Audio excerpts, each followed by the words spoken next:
here we are, mic's on, ready to go.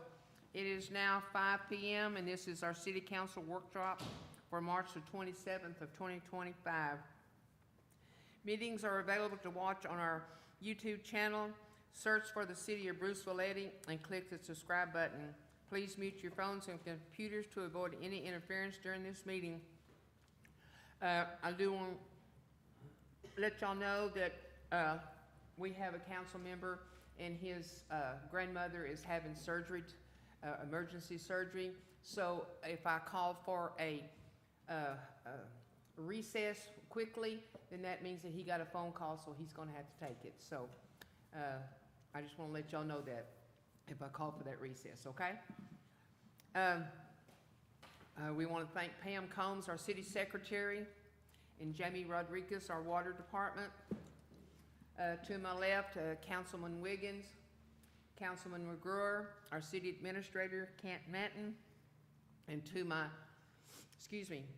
right, Councilwoman Joyce McLaughlin and Councilman Richard Prater. I got a piece of candy in my mouth, so I'm trying. Yes. Councilman Richard Prater and Councilman Justin Richardson. So we're getting there. And we have our here with us for our financial is Adam Haber. I got close. Okay. All right. Citizens presentation. Do we have any thing for that? No. Okay. Okay, number 3, annual financial statement with independent auditors report. Adam, you want to come up? I'm going to go get my papers.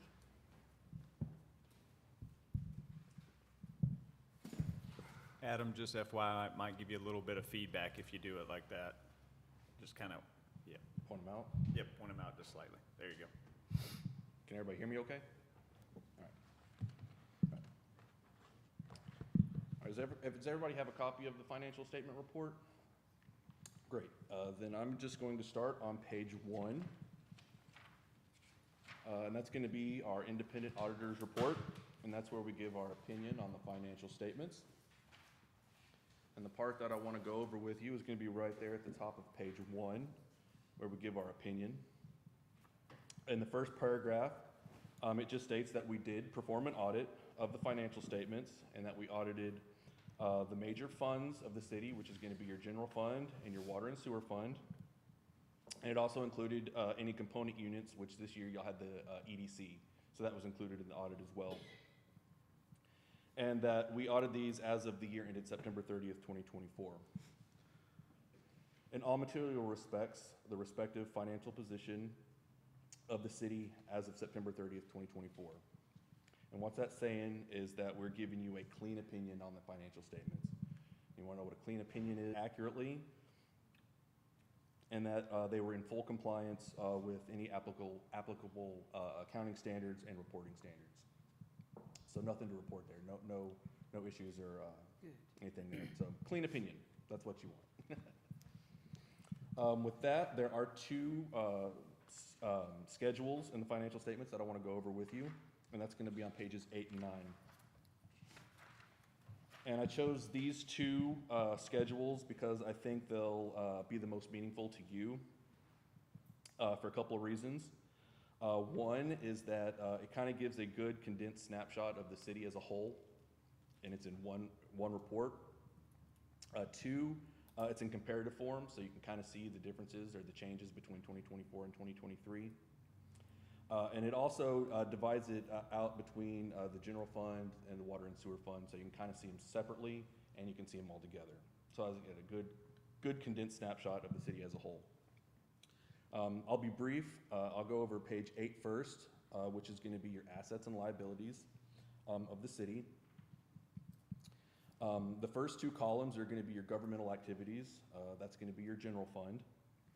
The business type activities are going to be your water and your sewer fund. And then those last 2 columns are going to be those 2 combined. So you can see them separately and combined. I'm going to focus on those last 2 columns, which is going to be the total. So you can kind of see everything all together. In total, the city ended the year with total assets of about $12.7 million. Your assets are mostly made up of your cash and receivables, which were about 5.8 million at the end of the year, and your capital assets, that was about 7 million. And your capital assets are your buildings, your facilities, and your water system. As far as your liabilities for the city are concerned, you ended the year with about 2 million in total liabilities, and about 75% of that balance, or about 1.5 million of that balance, is your outstanding debt. That's the remaining portion you have left to spend, or to pay off on your debt. So in all, you had total assets of about 12.7 million. You had total liabilities of just over 2 million. You take your assets minus your liabilities. That gives you your net position for the year, and that's at $10.7 million. And what your net position is it tells you kind of what kind of resources you have to cover your obligations for the upcoming year. You want that to be positive. You're at 10.7 million, so you're on a good spot. It just means you're financially sound, and you're bringing in more resources than you have debt. So that's what you want. Any questions so far? Okay. Then on page 9, this is going to be your revenues and expenses for the year. And again, the first two columns are going to be your general fund.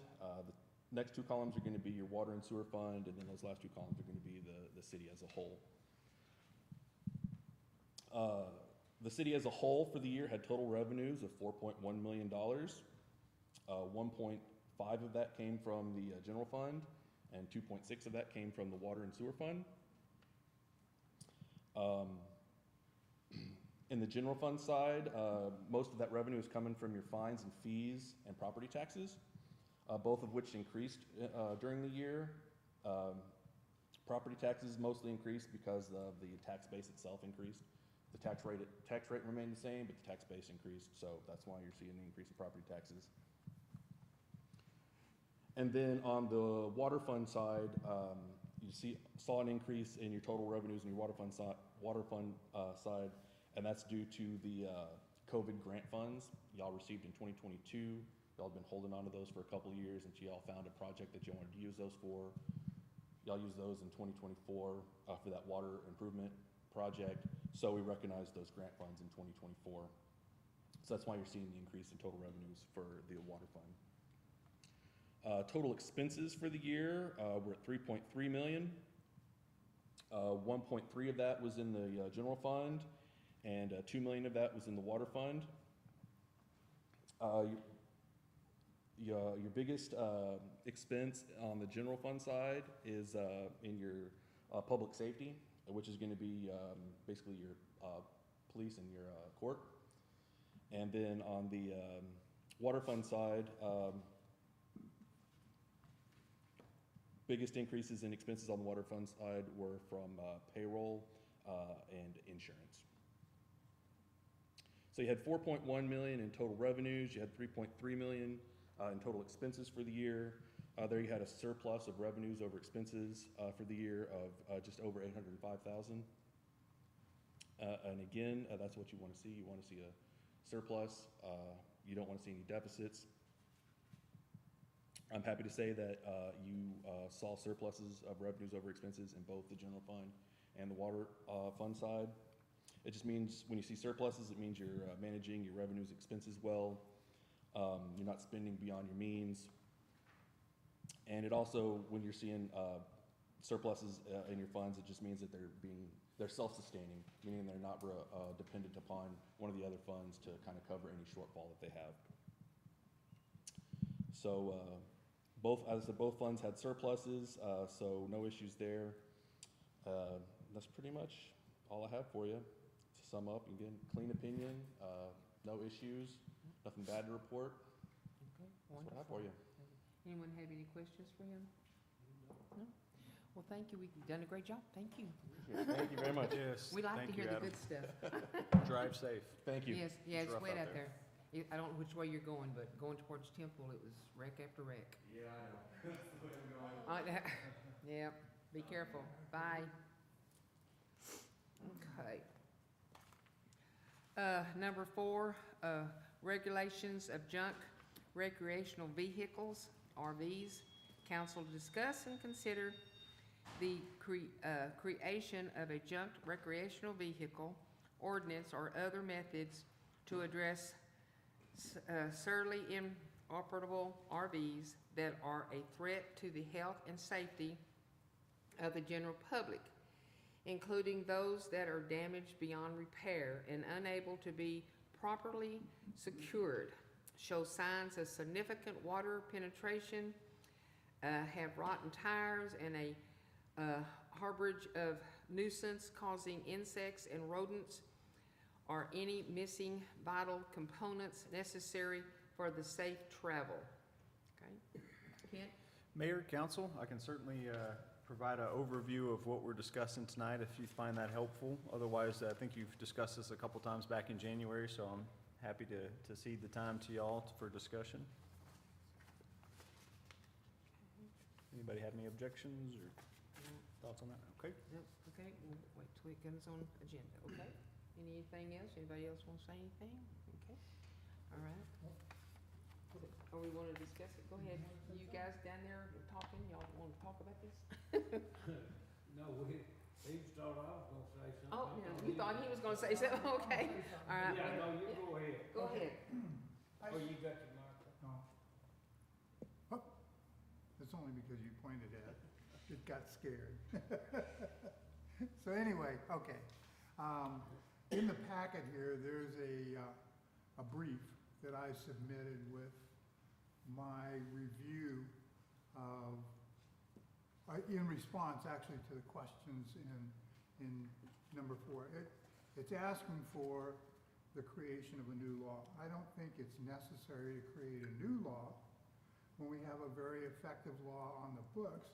It just needs to be amended.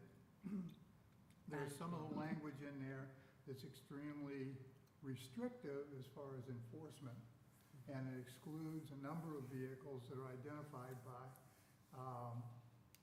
the state vehicle code and that. And so I provided not only the code references, but I also provided the Texas court definitions on how to determine what a junk vehicle is and what a nuisance is, and what a nuisance is as far as it relates to disabled vehicles or junk vehicles and things like this. So my recommendation would be to modify our existing law and not write a whole new statute. Agree. Anybody else want to say anything about it? Joyce?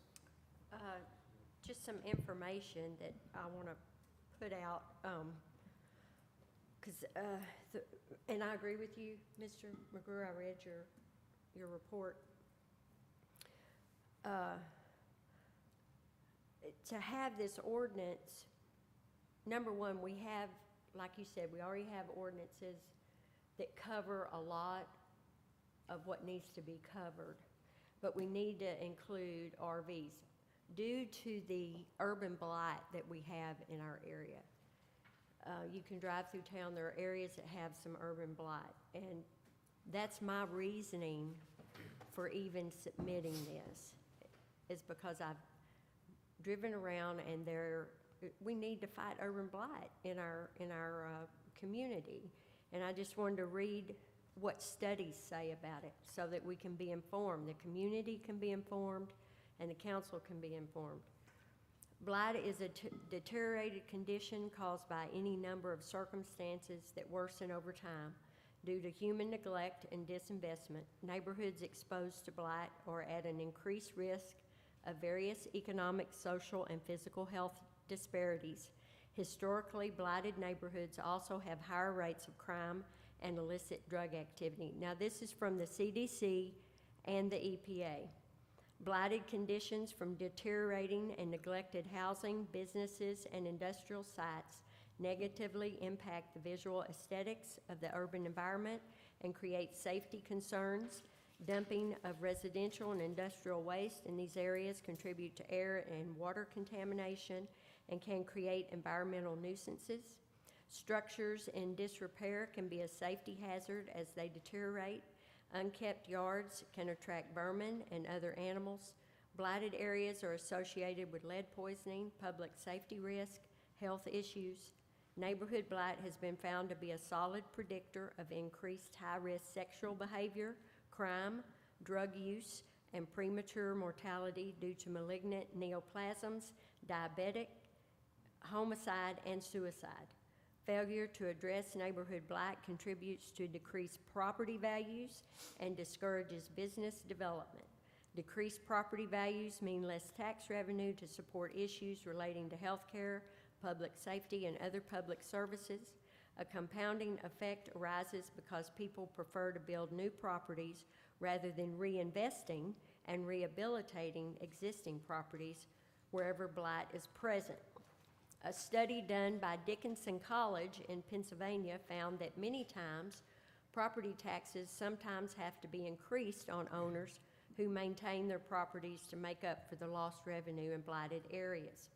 The CDC EPA studies also show that urban blight has a negative effect on child development. Negative environmental conditions tend to lead to poor academic, behavioral, and mental health outcomes, as well as increased exposure to risk like violence and pollution. Children in blighted areas may experience lower academic achievement due to factors like poor school quality, lack of resources, and increased stress. Blighted areas tend to attract criminal activity. Exposed to violence, crime, and other negative influences can lead to increased behavioral problems and difficulties with social skills. The CDC and EPA studies show various effective ways to fight urban blight, one of which is the proper enforcement of city ordinances meant to control these negative factors aforementioned. I personally believe adding a RV ordinance or amending our current junked vehicle ordinance to include RVs would be a positive step in the right direction to fight urban blight in our community. I would encourage the council to remember it is our job to govern in the public interest, and giving our city another tool to fight urban blight, I believe, is governing for the public interest. As our motto says, rising to the future, let us protect our businesses, our children, and our community as a whole by drafting this RV ordinance. Thank you. All right, I have a question. I was listening to what you said on that, and the house there, yes, there is, we have an ordinance already that basically covers what we're talking about, but there is other things out there right now in our city that should have more priority than RVs right now, because like they said, houses causes drugs, it causes sex, like true, but it'll go around. You'll get in your cars and drive around in our city, and I'm talking all of Bruceville-Eddy.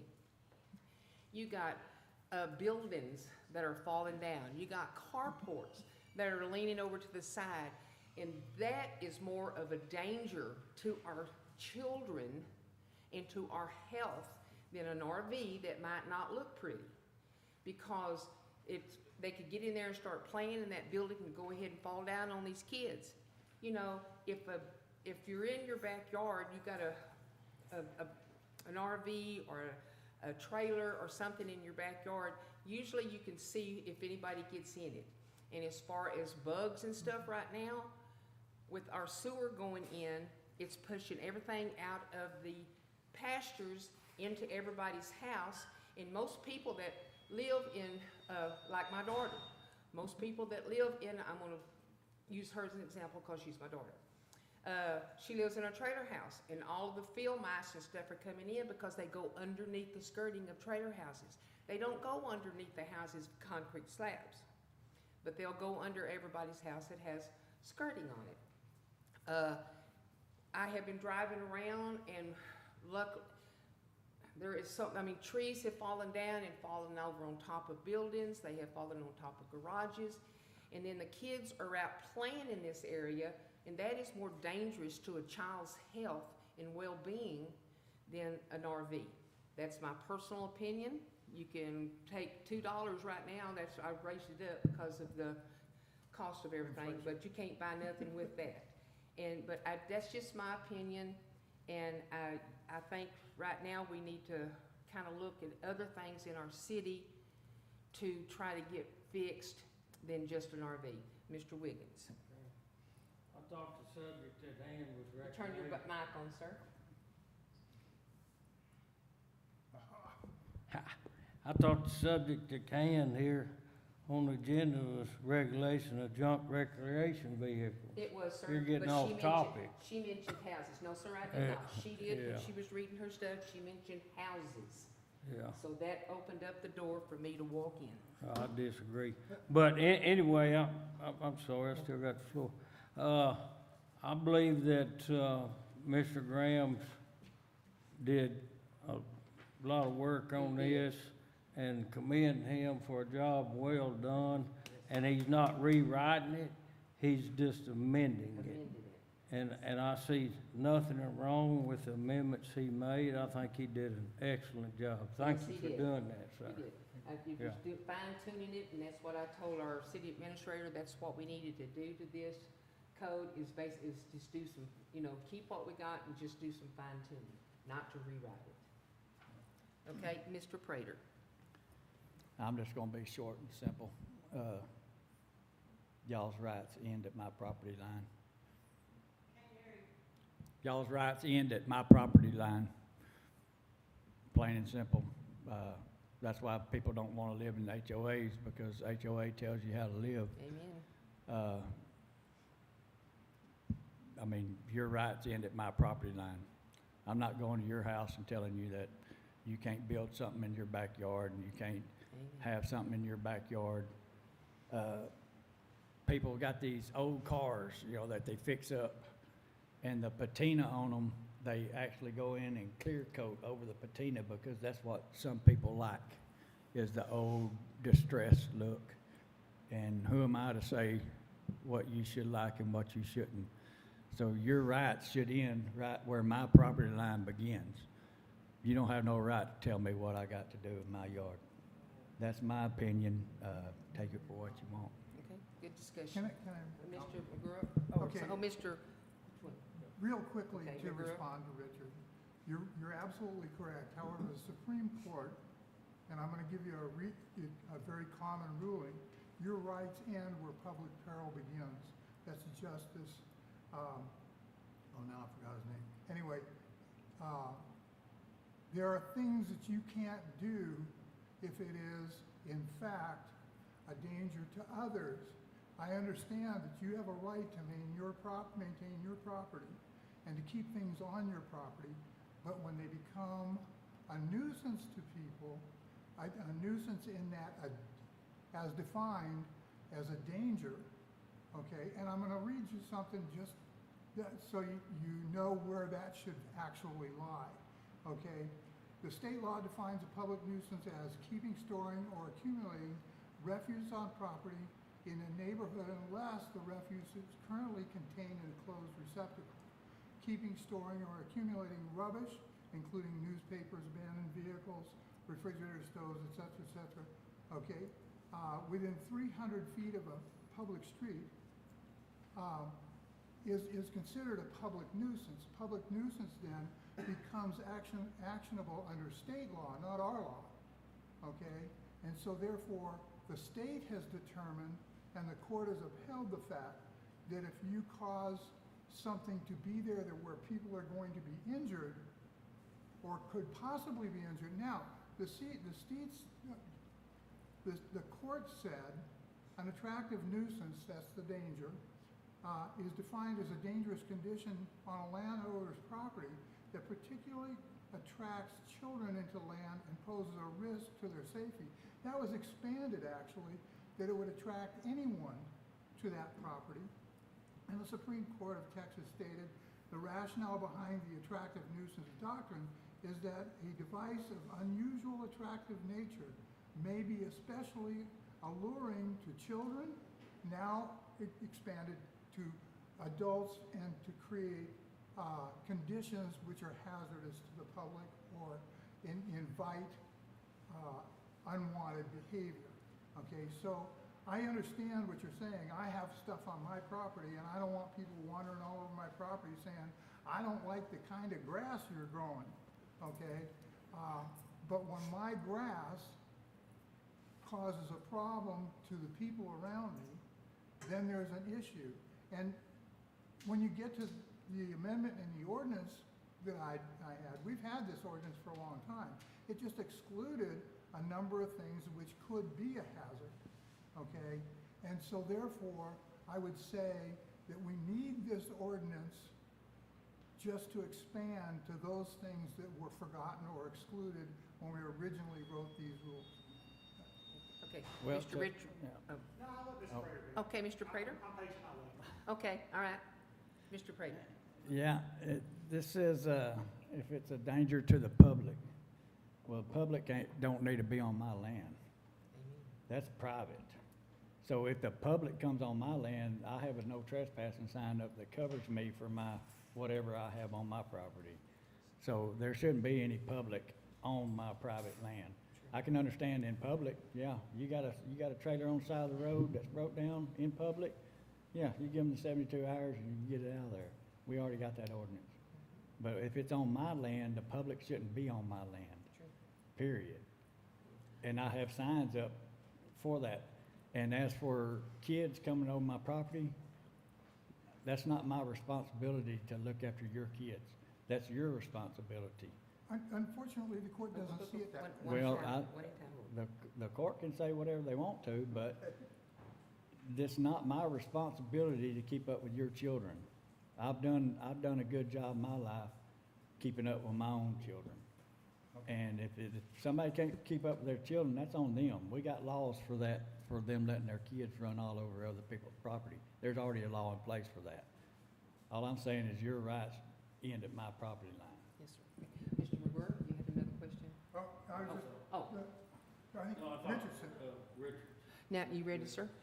So, I got a couple different points, but the first point I want to make, so, Mr. Manton, he pointed me to the August meeting, I believe it was August, y'all had about the junk trailer ordinance. Mm-hmm. And pretty much this council, the same people in this council were completely against that, and the citizens were against that, expanding that to where it would include trailers. So what has changed from that point to here to want to expand it to include RVs? Ms. McLaughlin? This is not talking about a trailer that we don't want, the citizens didn't want anything to do with where you regulate like trailers where you haul things on your trailer, your cow trailer, my husband has a little trailer that we haul stuff on. This has to do only with RVs. RVs, that's it. Where people habitate, where if they are in a deteriorated condition and a child gets in them, there have been instances in the state where people have been mowing their yard, and because of structures such as RVs, killer bees got in them, and it hurt them to the point of the hospital or killed them. So we need to keep our community safe, and adding RVs to our already junk vehicle ordinance is all that is being said here. Let's add RVs in. We have houses, we have cars and things like that. Let's put RVs in there too, to keep our community more safe, especially our kids. Okay, Mr. Richardson, you still had, Yeah, so how many RV calls, may direct this to Chief Dorsey, how many RV calls have we had in the last year or two? I don't have the exact number, just a few. Just Very few. would you say less than 5 probably, or? oh, yeah, two, I think two, But that's like 2 or 3. yeah. It's To not me, very this looks many. like a problem or a solution in search of a problem. I mean, my Yeah, it thing is. is, as a citizen, our roads are all tore up right now. My wife and I now keep a emergency supply of water due to water line breaks. So to me, just as a citizen here, I would be very upset if we chose to take this time and prioritize this as a council to expand ordinances so that we can start giving people tickets for RVs. I agree. Mr. Williams? Well, the city's job is to tend to all business brought before it, no matter what that may be. If it's RVs, then we gotta tend to it. Now, as far as, you know, where my property line ends or starts, then the city's end. Well, if my grass is high, a foot or 2 foot high, is the city gonna say anything about that, Mr. Matton? Yes, sir, likely so. Is there, what, I mean, why are they gonna say something? I mean, that's my land. That's my land. If I want that grass to get 17 foot tall, I ought to be able to do that, shouldn't I? Well, I can certainly address your point. I understand the rhetorical question you're asking. Yeah, there. but, I mean, the point is, we have an ordinance for your grass not being too tall, so therefore, okay, we're either gonna make you mow your yard, or we're gonna send somebody over to mow it for you and charge you. Is that right?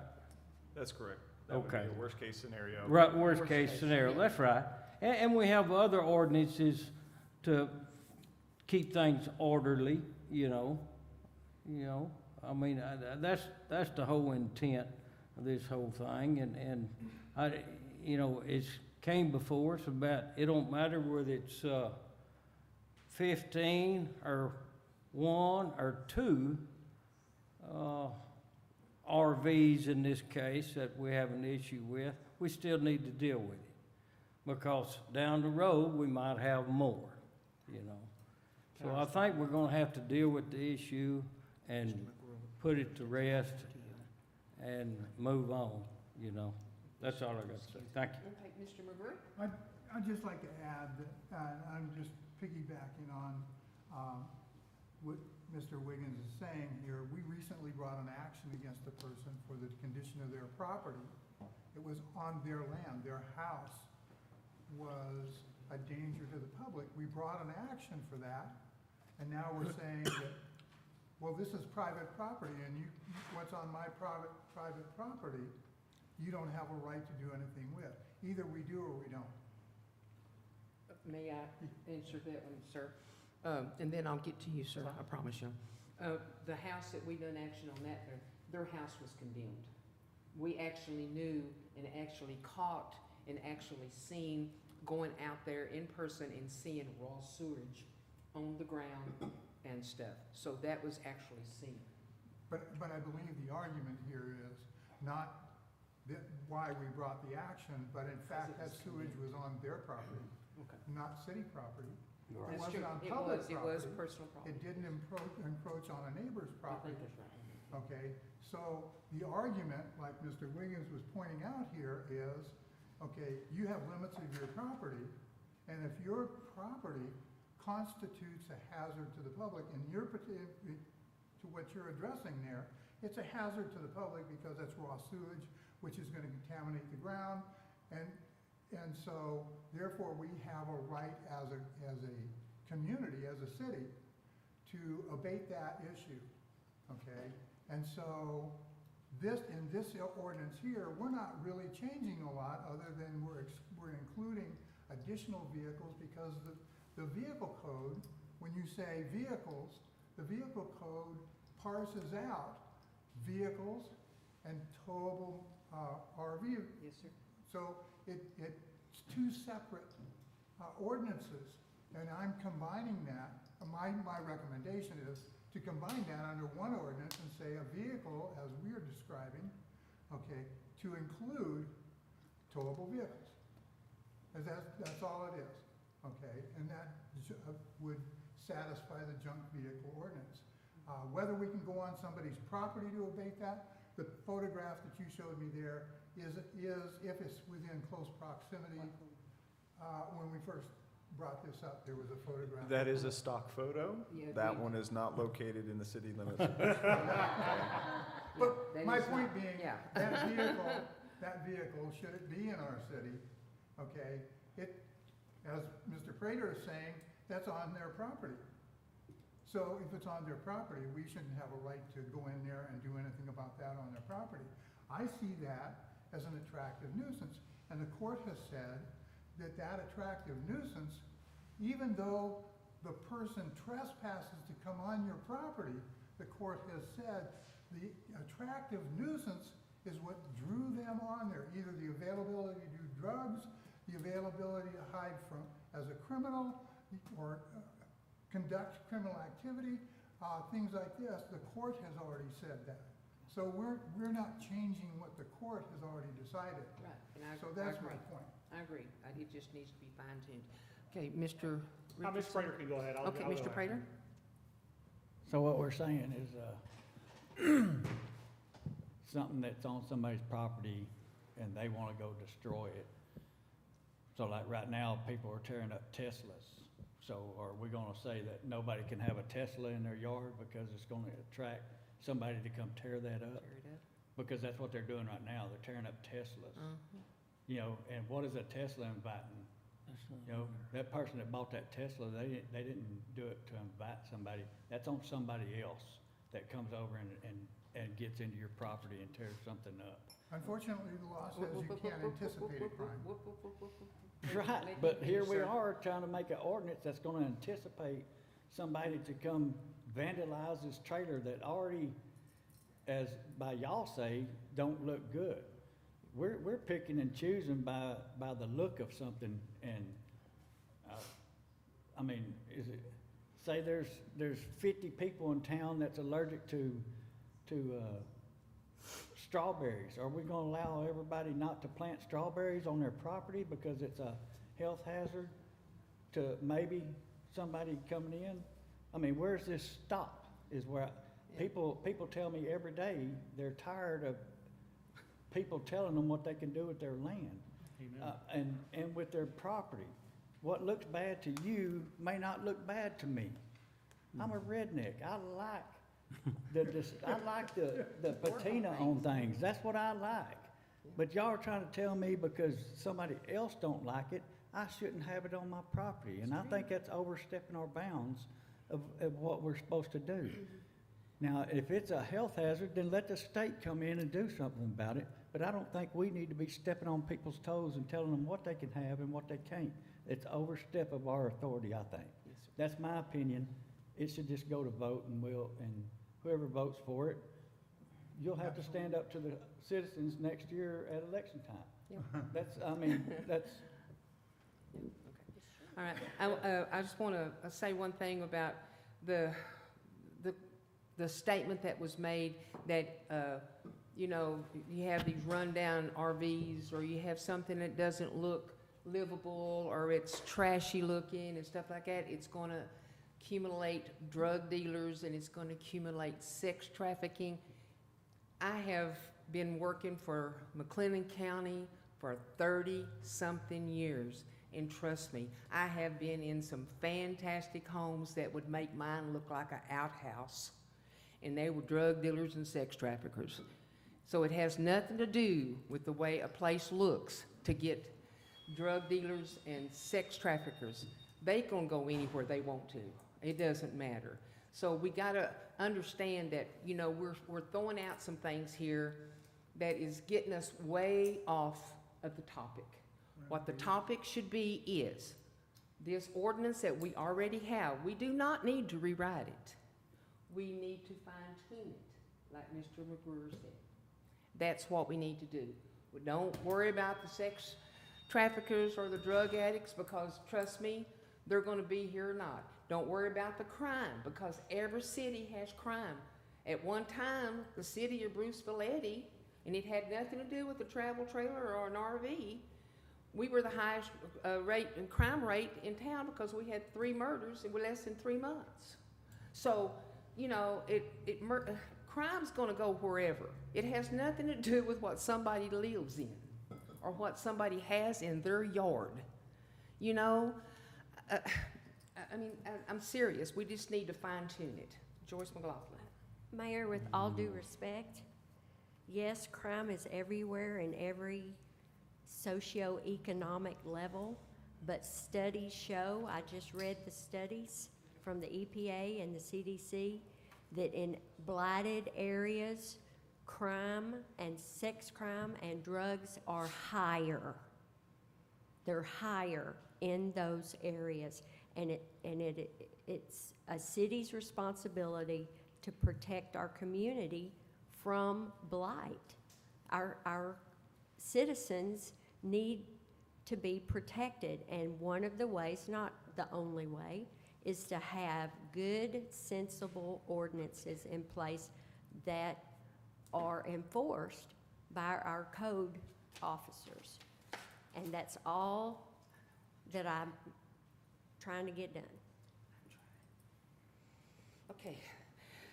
Mr. Richardson, So- Councilman Richardson.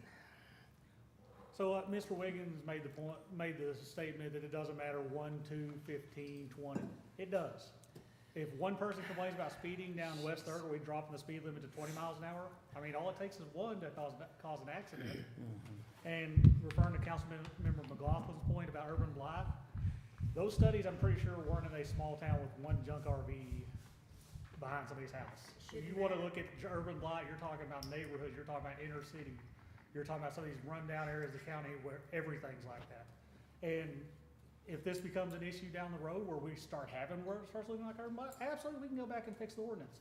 But this thing's been around a while, and we haven't needed this till now, and 2 or 3 calls does not, to me, mean we need to start changing ordinances. Okay, we're gonna have to, we've talked about this a while, matter of fact, a good while. We got one more thing to talk about before our regular agenda or council meeting starts. So we're gonna go right along. We have kind of rode this horse to death, so we're gonna move right along. Number 5, land lease agreement proposal, Waco Edgerly Group. Edgerly? Am I saying that right? Agility. Agility, excuse me, Agility Group. Apologize. Mayor, council, citizens, so tonight before you is a interesting proposal for the city. This would be for a land lease located right behind City Hall to WAG, also known as Waco Agility Group. They're a 100% volunteer-ran organization. They've been in existence since the winter of 1989. Is that correct? Good to go. They reinvest all the revenues back into their operations, so they're strictly nonprofit. They offer classes in agility and offer their facilities to members who have individual training needs. They are designed to move their facilities to the Bruceville-Eddy area. However, they encountered some hiccups. They don't have a whole lot of cash on hand to go purchasing property, and some of the properties they were interested in looking at weren't zoned correctly, and so there was this risk of, hey, is this going to be the right zoning? What are the neighbors going to think? And so we started talking to them about some of our underutilized land behind City Hall. So what they're looking for is a long-term lease greater than 5+ years for their dog training nonprofit group. And here's an overview of what this would look like. It'd be about a half an acre or so. And this is just for illustrative purposes, but towards the back parcel of the land that's located right here behind City Hall and that I-35 Eagle Drive connector, they would set up their facilities, fencing, a shed, and a awning overhang for the summer heat, right? You can see over here on the right-hand picture, we've got just a blank slate of land that's not currently being used. Really, the only time we go out there is during Spring Fest, Fall Fest, or when it's time to mow. Here is their current site in Lorena, and they have some better prepared photos. They do plan on painting the storage shed that they have there, but what they essentially need is just some flat land with some grass so they can maneuver their obstacles and bring their dogs out to train on a regular basis. This would be a weekly thing, correct? Yes. So here's some of the benefits that I was able to come up with. You might be able to think of some more, maybe be able to think of some more drawbacks. But this would drive some traffic to our community, the volunteers and the class participants. They have a lot of folks in the Waco and the Temple area down by Fort Hood. WAG, they give back to their community quite a bit. They offer demonstrations, they provide general education. I could see them being partners with our events in the future, partners with our school district. This would also reduce the landscaping costs for the city. This would be a half acre less that our city has to be out there on the mower for. We would have a small increase in the revenue collection. It's almost de minimis, but it's something to consider. Some of the drawbacks here, the use of the parking lot by the members and the class participants, that would kind of be the idea. They'd be coming in for the most part, after hours. So they just use City Hall's parking lot and then just walk back to that area. The inability to use this portion of land for other purposes. Right now, we don't have any long-term plans for this area. We have discussed moving a storage shed behind City Hall. That area is currently taken up by a septic leachate field, but once the sewer is operational, we'll have some more room to expand back there. And then just your general liability considerations. Some other neutral considerations, they would plan on installing some lighting out there. This would typically be used in the winter time, not so much in the summer, and then fencing for the property. Now you could say, well, at some point, maybe the city could utilize that for different reasons if they ever ended up vacating the property, 5, 10, 20 years down the road. Anyways, if you're designing to move forward with this, a lease agreement would be brought to you at a future council member meeting for consideration. And I do have a couple wonderful ladies out here who can discuss and answer If any of y'all your would like questions. to come up to the mic and introduce yourselves. We can also bring a mic to you as well. We if can bring need it be. to you if you'd like. We'll just bring it to you. Oh, well, we can bring it. We got two, listen, look, Mrs. Danielle, the newlywed, will bring it to you. Congratulations. If anyone has any questions, we can, is it turned on? Yes, just keep it up close to your mouth. Okay. So if anyone has any questions, we've been in operation for close to 30 years. And we are not, she's been in it longer than I have. Anyway, and we train dogs that participate in agility events. And in fact, we have a trial this weekend in Belton at the Cadence Bank Center, if anybody would like to come and visit. There's no charge. It starts on Friday and goes through Sunday. And like I said, we are a nonprofit. We have insurance on all our properties and the property that we have classes on. So does anybody have any questions? Okay. I mean, And the only, let me tell you one more Mr. thing. Wiggins. The other Yeah. thing is, the only reason we're moving is because we're at Brazos Valley Boarding Kennels, and they're fixing to build something on the property where we have our, Oh, okay. that's why we're looking for another facility. Prior to that, we were at the Greyhound Association until they sold, and we were there for 10 years. So we don't like to move if we don't have I to. hear you. Mr. Wiggins, you have a question? okay, this lease will be brought before us at another council meeting, is that correct? Yes, sir, Yes, if y'all sir. are interested in moving forward with considering Okay. this further. Now, the land, you just gonna have that one building on it? We have a building, and then we have like a shelter, like for.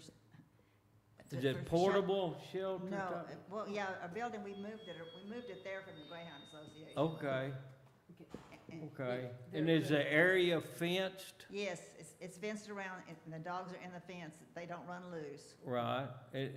Will there be any parking area No, there? well, they said we could probably use y'all's parking area, because we would have our classes are after hours, so 6:30 or 7 at night. Okay.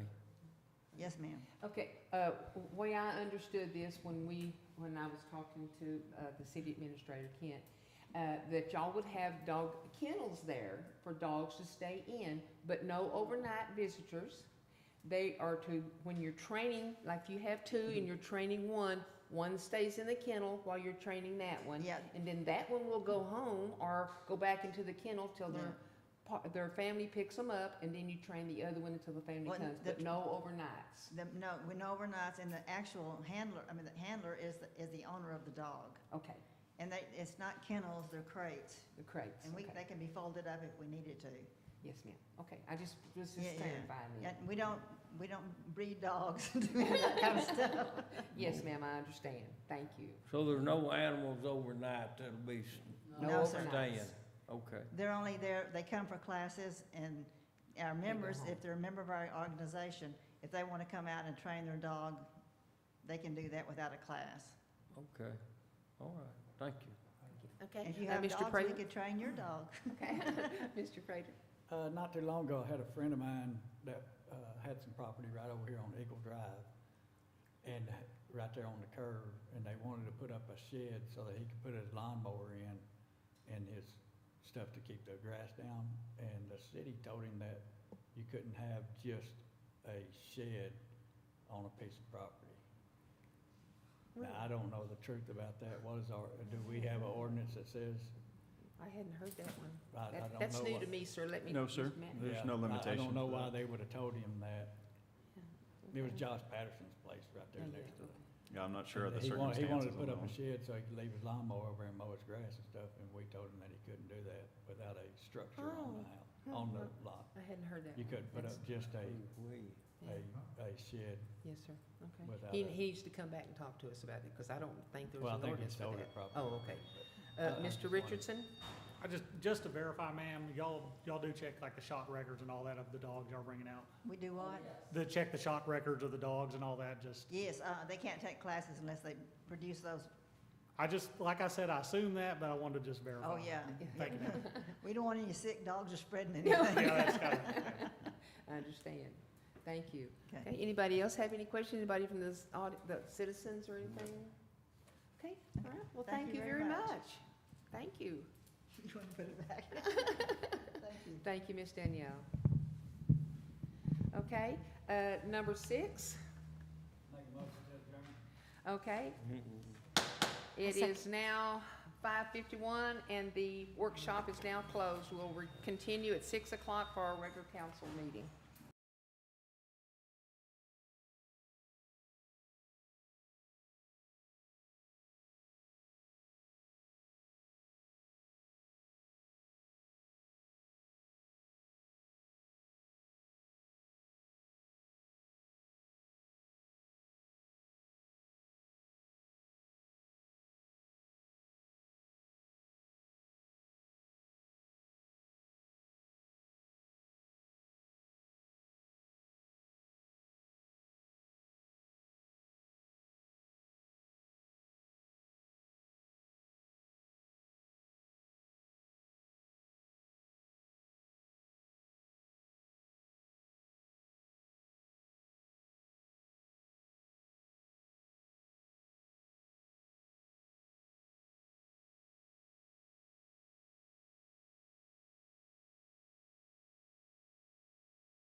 to have a seat, please. It is now 6 p.m. And on March the 27th of 2025, and this is our regular city council meeting. Meetings are available to watch on our YouTube channels. Search for the City of Bruceville-Eddy and click the subscribe button. Please mute your phones and computers to avoid any interference during the meeting. Thank you again for all being here. We appreciate it. I like to see people out there. So only way you're going to know what's going on with our city is to hear what's going on or to be here in person. And I love seeing people out there. That makes me feel like I'm talking to somebody instead of just the pictures on the wall. So thank y'all very much, because I do like to talk, as y'all know. Okay, we'll agree to that. Okay, all right. If y'all would please stand for our prayer. And it's going to be kind of long. I wrote this out because I just thought we needed it. Okay? Dear Lord, we come before you with hearts full of hope and gratitude for our city, its people, and the life that flows through its streets. We lift up our city and all who call it home. May your wisdom and grace guide our steps, and may our community be a place of peace, strength, and hope. Bless every home, every family, and every soul who walks these roads. May peace dwell in our neighborhoods, grow love in our hearts, and unity strengthen our bonds. We pray for those who serve our city, like the armed forces who stand in defense of our freedom, the first responders who rush into danger to save our lives, and the city workers who labor each day to keep our streets, services, and committee running smoothly. Bless them with courage, protection, and endurance, and to guide our leaders with wisdom and compassion. Keep our children safe and our elders comforted. Let kindness shine in every interaction and hope rise in every challenge. We also lift up our city council and all who make decisions that affect our community. Lord, grant them open minds and compassionate hearts. Let them lead with wisdom and a spirit of service, always seeking greater good. Remove division and replace it with understanding, so that together they may build a city where justice, opportunity, and kindness flourish. May our city be a beacon of unity and a place where all people feel heard, valued, and safe. Let us work together in love and purpose, striving for a brighter future. As I ask for all these things in the precious name of our Lord and Savior, Jesus Christ. Amen. I pledge allegiance to the flag of the United States of America and to the republic for which it stands, one nation, under God, indivisible, with liberty and justice for all. I pledge the Texas flag. I pledge allegiance to thee, Texas, one faith, one God, indivisible. Okay, you may have a seat, please.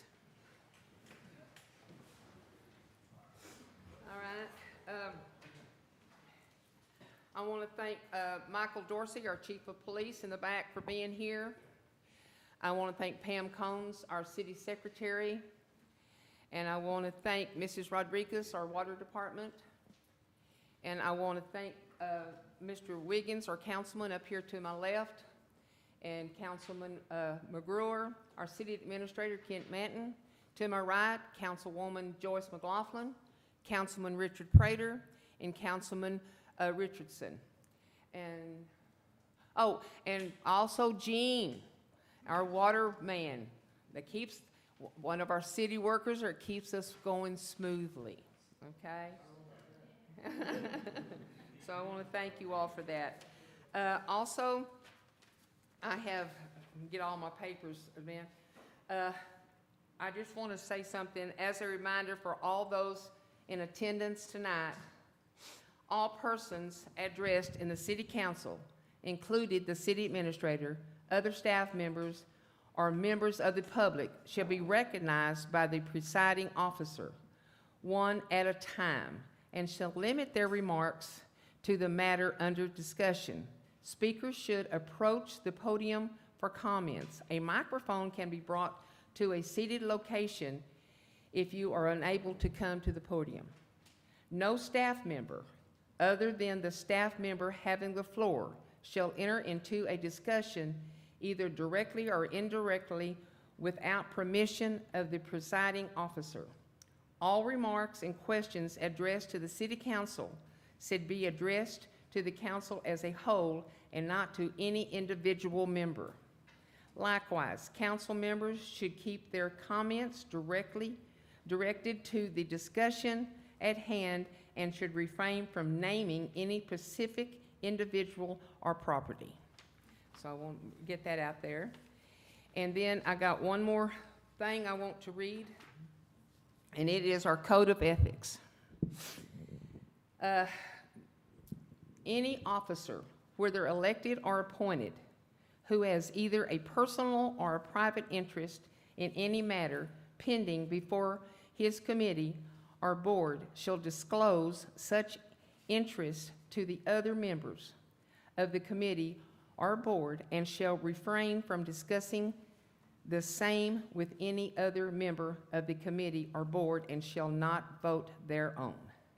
The failure of any officer or employee to comply with or who violates one or more of these foregoing standards of conduct which apply to him shall constitute grounds of expulsion, removal from office, or discharge, whichever is applicable. In the case of any employee of the city, disciplinary action and appears therefrom must be in compliance with state law. In the case of a city councilman, the matter shall be decided by a majority of the remainders of the councilman. In the case of members of boards or commission of officers, removal by the council, the matter shall be decided by the city council. The decision of these bodies shall be final in the absence of bias, prejudice, or fraud. Okay, now that we got that done, we're going to start with number one. Number two, excuse me, already done number one. Number two, community announcements. If anybody has any announcements at this time, we'd like to hear them. I have one, and I was told by the Easter Bunny that here on the city property on April the 12th from 11 till 2, that he or she, the rabbit, is going to be dropping off eggs and prizes for children ages 0 to 16. And there'll be free hot dogs with their condiments with it, and then there'll be water to drink, and I think maybe some fruit juice, I'm not for sure. But we want y'all all to come out and bring your children, your grandchildren, your great-grandchildren, or your neighbors' kids. We don't care. We just want people to come out and have a good time and meet the Easter rabbit. Thank you. That's mine. Mrs. McGruer? Hello. Thank you, Kent, once again for putting our list of events on the screen. We will have a low-cost vaccination and microchip clinic at the United Methodist Church from 12 to 3 this Saturday. So bring out your cats and dogs and get them vaccinated and chipped. It helps keep you in line with city ordinances. So, and it's very affordable. We're gonna bring our cats. It's gonna be fun. Because, you know, they're kittens. And then our next event is the First Friday Bingo. This month's mocktail is returning from last year because, yes, we've been doing this for 1 year now. So thank you guys for all your support and things. It's been a very good event. And our mocktail is going to be a Singapore Spring, which was a fan favorite last year.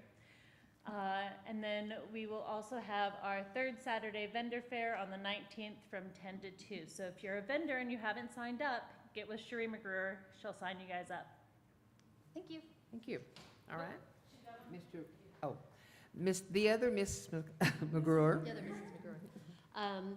We are offering, I am not coordinating this or chairing it, somebody else from the local community has asked for us to do a chair yoga. So it's going to be held in our Family Life Center on Tuesdays and Thursdays from 12 to 12:30. So you can come, we're just asking for a nominal donation if you do come to those classes. So it's a very low-impact stretching class that you do while sitting in a chair. And then afterwards, if you want to do some band exercises, you can stay for that. So Tuesdays and Thursdays, 12 to 12:30, Every Tuesday and Thursday. every Tuesday and Thursday. Okay. Thank you, ladies. Okay, just a couple more for you. Trash roll-off collection date, weather pending, is going to be April 15th. That's 8 to 12 p.m. Check out our website for all the list of items that are prohibited. Gene, appreciate you for that one. And then lastly, a National Day of Prayer is going to be planned for May the 1st. That is the first Thursday. I think Councilmember McLaughlin, do you have any other Yes. items you want to say on that one? It's always the first Thursday of May, and it just happens to be on May the 1st this year. So, and that's usually from 6 to about 7:30. Love to see people come out, and we pray for our community, for our state and our nation. Have different leaders out of the community every year come and pray, and we have some worship music that goes on, and so I'd love to see everybody come out and do that. Is there any other announcements? No? Okay, moving right along. Excuse me. Citizens' presentations. The citizens are welcome to have comments or to come and talk about something and to speak. They must sign up before the meeting starts. They have 5 minutes of uninterrupted, and they can't be answered or they can't ask us questions. Do we have anybody that has signed up? No. Okay, moving right along. Number 4, financial agreement. Encore Electric Delivery Company, LLC. Casey Simpson. Sir? Mayor, I'll give a quick Okay. overview of where we're at, and then Mr. Casey Simpson is here to answer any questions that you might have. But I just want to first and foremost point out that this is a non-exclusive franchise agreement. So as you know, we all have electricity within the city limits. A lot of that is delivered through the city of Bruceville-Eddy's right-of-ways, our streets. And so what we're asking for here is approval of agreement for Encore to pay the city a 4% fee for what they deliver to the customers located within this service area. So if you'll remember, this was brought back before council back in August of last year. Council did push for a couple changes here. First and foremost, they wanted the 20-year term reduced to 10 years. Encore has agreed to that one. The second request, if I remember correctly, was that there be a termination clause associated with vegetation management program. Encore did not agree to that. We went back with our city attorneys on that. The language in the agreement does call for a vegetation management program, but it's really at the discretion of Encore to handle that. And then just point out here that Encore will continue to pay for any right-of-way relocations unless it's strictly aesthetic or the city itself is the endpoint customer. So for example, if we needed to upgrade, say, Eagle Drive, and you've got all those power poles out there and that right-of-way needs to be pushed back, Encore is going to work to move those to a new location if need be. Casey, Okay. did I mess up anything or no? Okay. All right, do you have any questions from Casey or anything? Mr. Wiggins? Okay, just by verifying this agreement, it looks to me like, I believe Kent stated too, that it's gonna be the same, we're getting the same fee factor that we have since 2006. It's gonna be applied for the length of this contract, which is 10 years. Is that right? That's correct. So in 2006, it's 2025 here. If section, let me see, B7B, let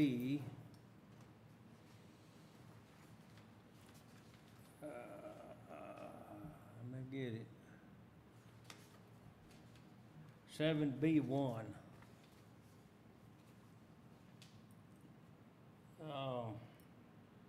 if I understand that right, do you have this? You can look at it. You probably know it by heart. No, no. But which it looks like could change your fee amount is calculated on an annual calendar year basis, January the 1st through December the 31st. So we'll be stuck with the 2006 rate right now.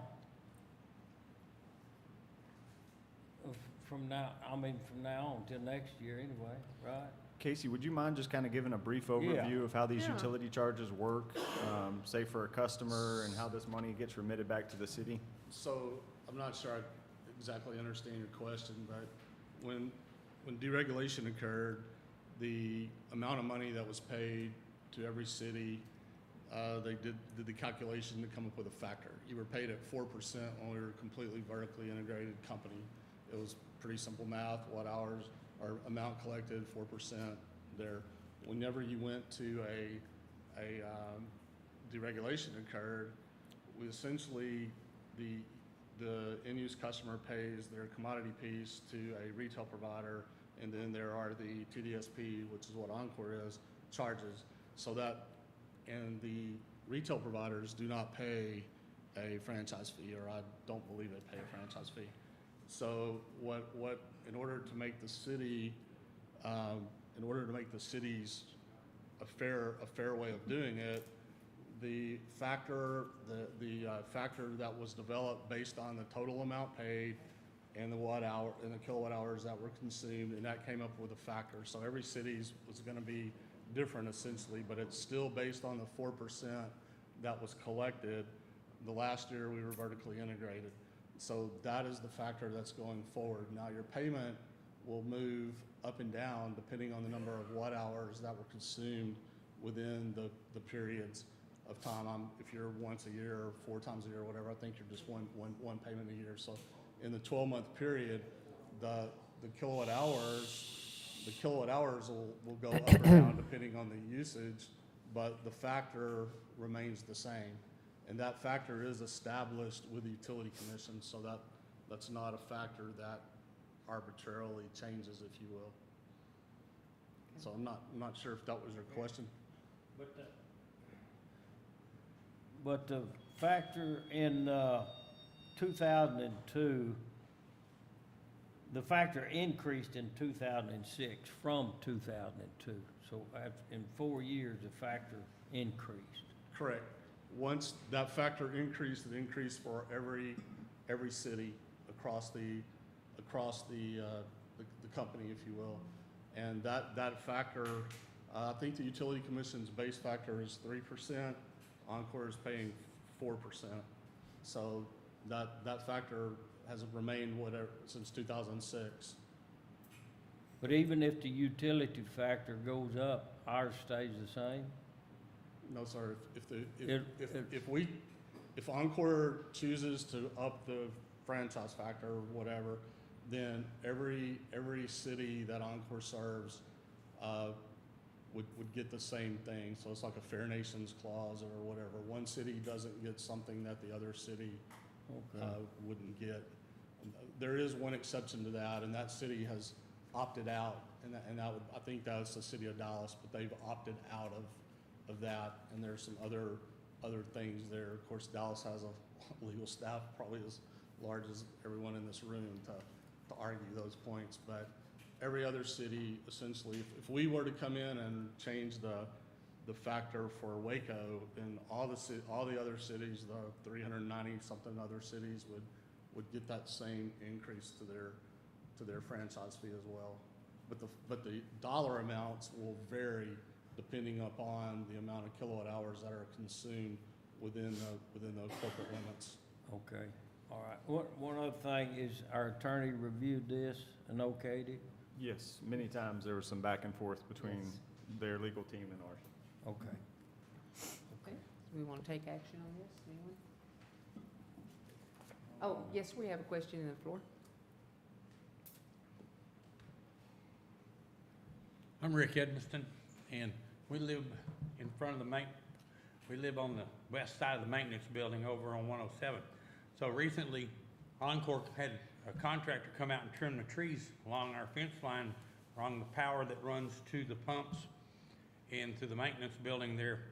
Well, they got to the pump house telephone pole or power pole, and that's where they stopped. They didn't think to go on down past to where our power comes off, Roy Penner comes off, and the city maintenance building comes off. So I just like, are they gonna come back and take care of that, or are they just gonna, oh, well, it's not no big deal, but they do need to be trimmed.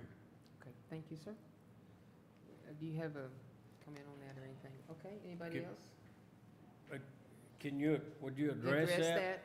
Do you have anything, that's what I asked him, and he didn't have anything to point. Do you have a comment on that, that his question? That they just cut it so far and stopped? So the trim cycle or the trim is based upon certain parameters on the line, main line, multi-phase, single phase. And apparently in this situation, the main line trim, it would stop at a certain point. So it doesn't trim every single foot of line that is on there. So that would be why they probably stopped where they stopped. There will be, at some point, they'll come back and finish it out, but it's not on a 5-year cycle like the main line is. Okay, all right. Mr. McGurr? Oh, that wasn't me. Oh. Anyway, and there's an issue with the mic. Anyway, if there is what appears to be a hazard between a tree and the line connecting, okay, and they contact Encore, is that something that's gonna be within the maintenance statute or section of this agreement?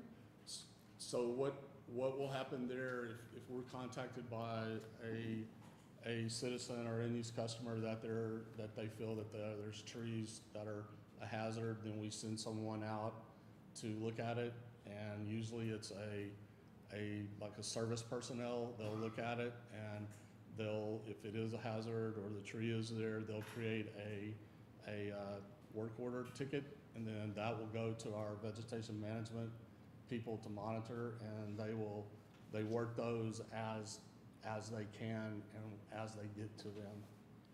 Situation. So it's kind of a case by case situation.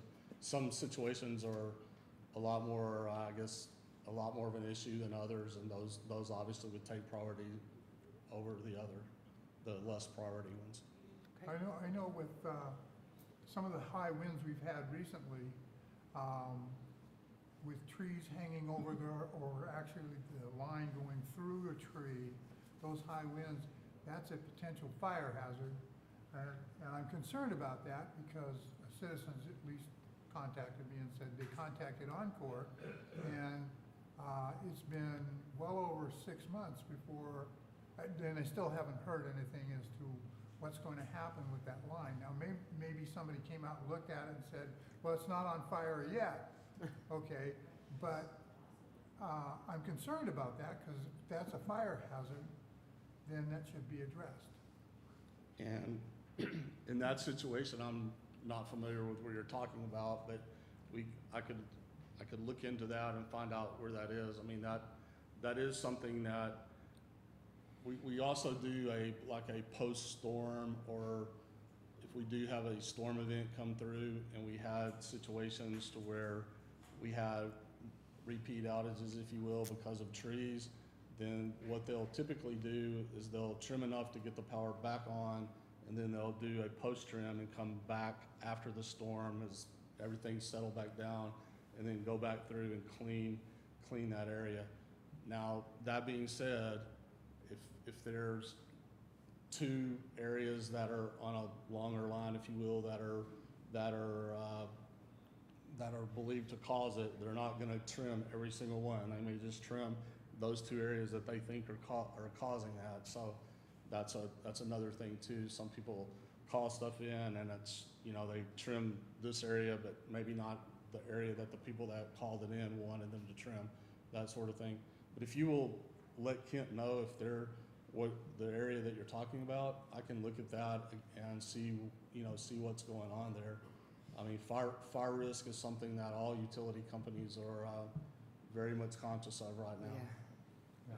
So, I got something. Thank Mike. you. Thank you. Okay, Mr. Richardson? Sorry, I know we're a little off topic on the tree thing, but would you be willing to provide, like, look into it and provide Kent with a contact number we can put out? Because I've personally had this issue and looked into it and did not get much of an answer. So if you could just get us that resource, it'd be appreciated. okay, will do. Thank you. Thank you. Thank you. Yes, sir? Okay, so we've lived in our house there on 107 for 19 years, and the trees behind our house in question, from pole to pole, is about 100 feet.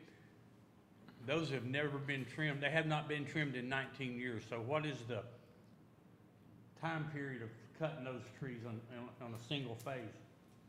You had 5 years on a 3-phase, right?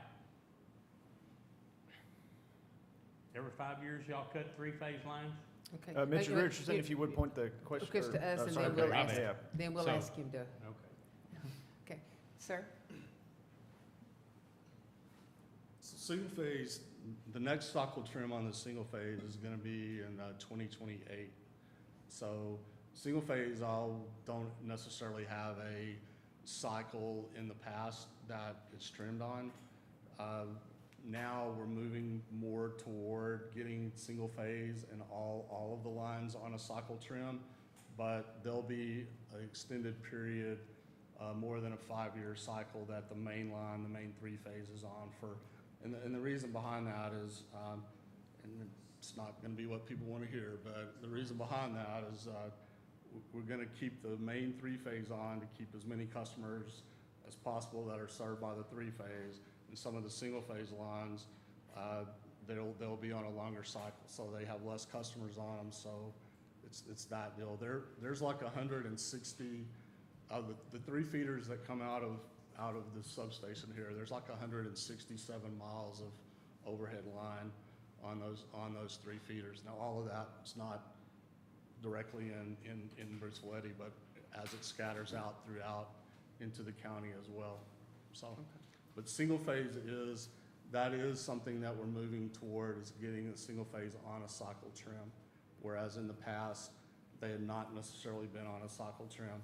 They did get trimmed sometimes if there were enough outage events and issues that were caused by trees on them, they would get trimmed. But to say that they're on a cycle trim, we historically did not have single phase on a cycle trim, but we are moving toward that as we're beefing up, I guess, our vegetation management program going forward. Thank you, sir. Okay. Mr. Wiggins, I've seen your hand up. Okay, I'll just make a motion to approve 03-27-2025-1. I'll second. All in favor? Unanimous. Thank you, ladies and gentlemen. Okay? Thank y'all, I appreciate your time. Yes, sir. Thank you Thank very you. much, sir. Be careful out there going home. Proposal of an engineering service, Hungry Hill Road rehabilitation, rehabilitation. Council discuss, consider, and possibly take action to approve the city administrator to enter into a proposal for the professional engineering service with MRB Group for the rehabilitation, I'll get my tongue twisted, of a portion of Hungry Hill Road, utilizing fundings from budget line items 10-30-6609 and or 80-00-6609. Kent? Mayor, council, citizens, thank you so much. It's an honor to be able to bring you this proposal. It's not a perfect proposal. No offense to you, Armin, here, but the cost, right? Anyways, Hungry Hill Road, as you know, has been in very poor condition for many years. One of the factors behind that was the sewer system. There is a design for a sewer main to go here. However, we weren't able to afford that on this phase, and it's not looking likely that it will be on one of the future phases that we're looking for funding for. Unfortunately, the damage on this portion of the street nearest Highway 7 is beyond the scope of repair for both the city and the county because the base has completely failed there. So we've worked with Helena over the past 2 years to mitigate further damage to that roadway by rerouting most of their traffic to an alternative entrance. The street repair committee, they have met on this one. They recommended that I at least have this proposal be prepared and brought before you for further consideration. So a couple key points on this rehab proposal. One, a geotech is going to be hired to perform and guide and help recommend the best approach to reconstructing this portion of the road. The goal would be for this street to have a 20-year lifespan that can support heavy vehicle traffic and the weight associated with what we see come down Hungry Hill Road. Once completed, there is no doubt that this section of road would easily be the nicest city-maintained road in Bruceville-Eddy. The costs associated with this project reflect the new reality of building lasting roads in today's market. I know it's not pretty on that OPC, but we're aiming to do this project the right way from start to finish. Now that we have a better understanding of what these costs for this project could look like, the mayor and I do intend to reach out to Helena and potentially discuss some cost-sharing opportunities. Whether or not they'll be willing to do that is really up to them. But it's something that we understand is important to our citizens and worthwhile to pursue. So let's take a look at the numbers here. The engineering proposal is for $58,000. That includes all the preliminary, the design work, the bidding, and the construction administration. The OPC for the construction is just over $275,000. By the time we're actually going to move forward with this, that could be anywhere to $300,000. Just being conservative with these numbers, that could change, but it's all up to market demand. So the total project cost for 560 linear feet, 24 foot wide, I believe it is, of Hungry Hill Road would be around $335,000. So just some notes for council to consider here. The money remaining in our street repair line item for the year, this fiscal year, that's the next 6 months, we have $99,458 as of today.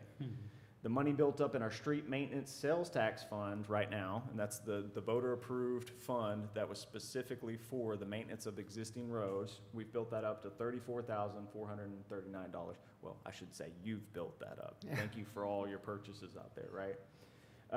And I just want to point out that this number does not include the $1.6 million reconstruction of our roadways that will take place in the sewer service area. That is still forthcoming. That's going to be at the end of the construction and testing of the sewer system. So my recommendation on this one is to approve. However, I know we don't have all this money right now, so I would like to caution council and say, let us just move forward with the preliminary and the design work at this time, which is going to be, I think, around, and I should have done the math on this one. I had it on my notes to do so. About 33. Yeah. About 33,000. Thank you, Armin, for making up for my error on that one. So proceed with those two items only, and then let's meet with the budget committee. Let's talk about how we're going to fund the rest of this project in the future. Okay. And with that, I'll answer any questions. And of course, Armin is here to talk on his proposal. Okay. Ms. Mayor, Yes. can I request like about 2 or 3? Yes, sir. Okay, it is 6:33. We're going to take a short pause, okay? And we'll return back here shortly.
Thank you for everybody's patience. I really appreciate y'all.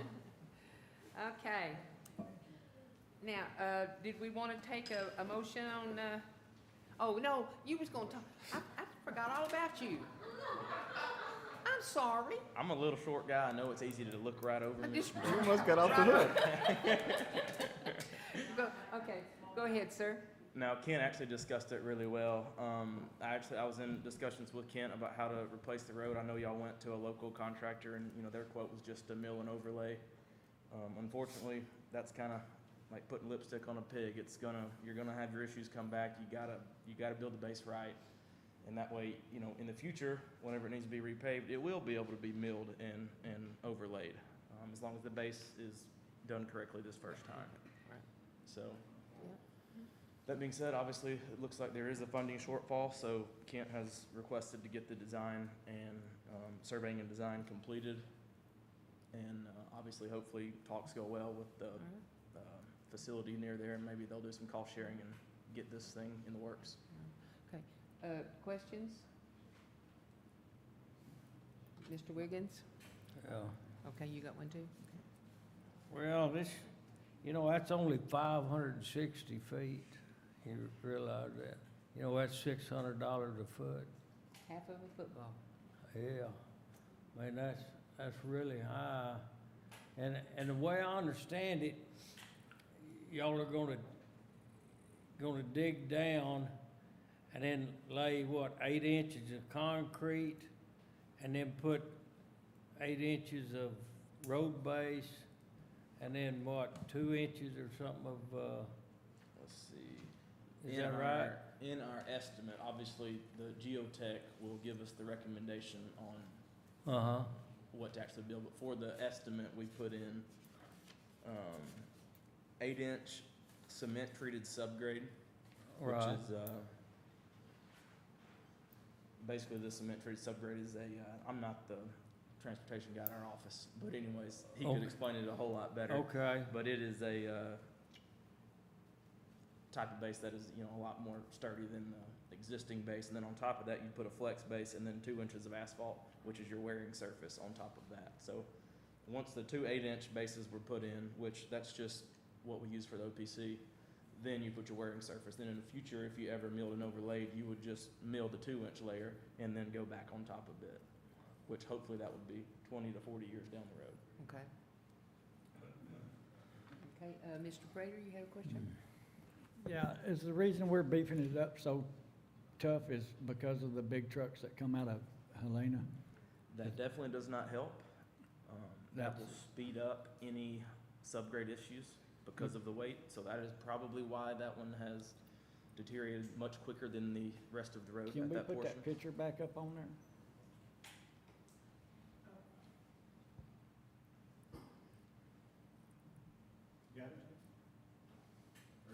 There you go. It's pretty clear that the most damage is coming out of Helena. And I think we need to pretty much find out if they're gonna contribute to this. If not, we can just go with a regular road and not allow their trucks on our road. There shouldn't be a truck on Hungry Hill to begin with on the other part because it's not wide enough for an 18-wheeler. Sure. Yes, sir. Kent and I are going to be talking with those people to see if they won't. They said at one time they would probably help us, but we need to talk to them and see. Well, I think that would be the deciding factor, because if they're not gonna throw in on it, then we just need to go with a regular road and be more cost effective for us, because the whole reason this needs to be replaced is because of the heavy trucks. So I will say that we cannot go with a regular chip seal road through the county right now. They said that they wouldn't slap another layer of chip seal on this because the base has failed. Well, And so I have gotten another quote, but it's well over $100,000, and our bidding threshold is $50,000. So you might as well just go about it the right way if you're soliciting quotes and get an apples to apples comparison and design it correctly and make it last. right, but the only reason we'd add the concrete is because of the heavy trucks. Is you can build a road base without the concrete, correct? You could The reason for the technically just- concrete is the heavy trucks. Yeah, and it's a cement stabilized base. It's not actually Well, concrete, but it's, it does have similar admixtures. right, but that's the whole reason of putting that in is because of the heavy trucks.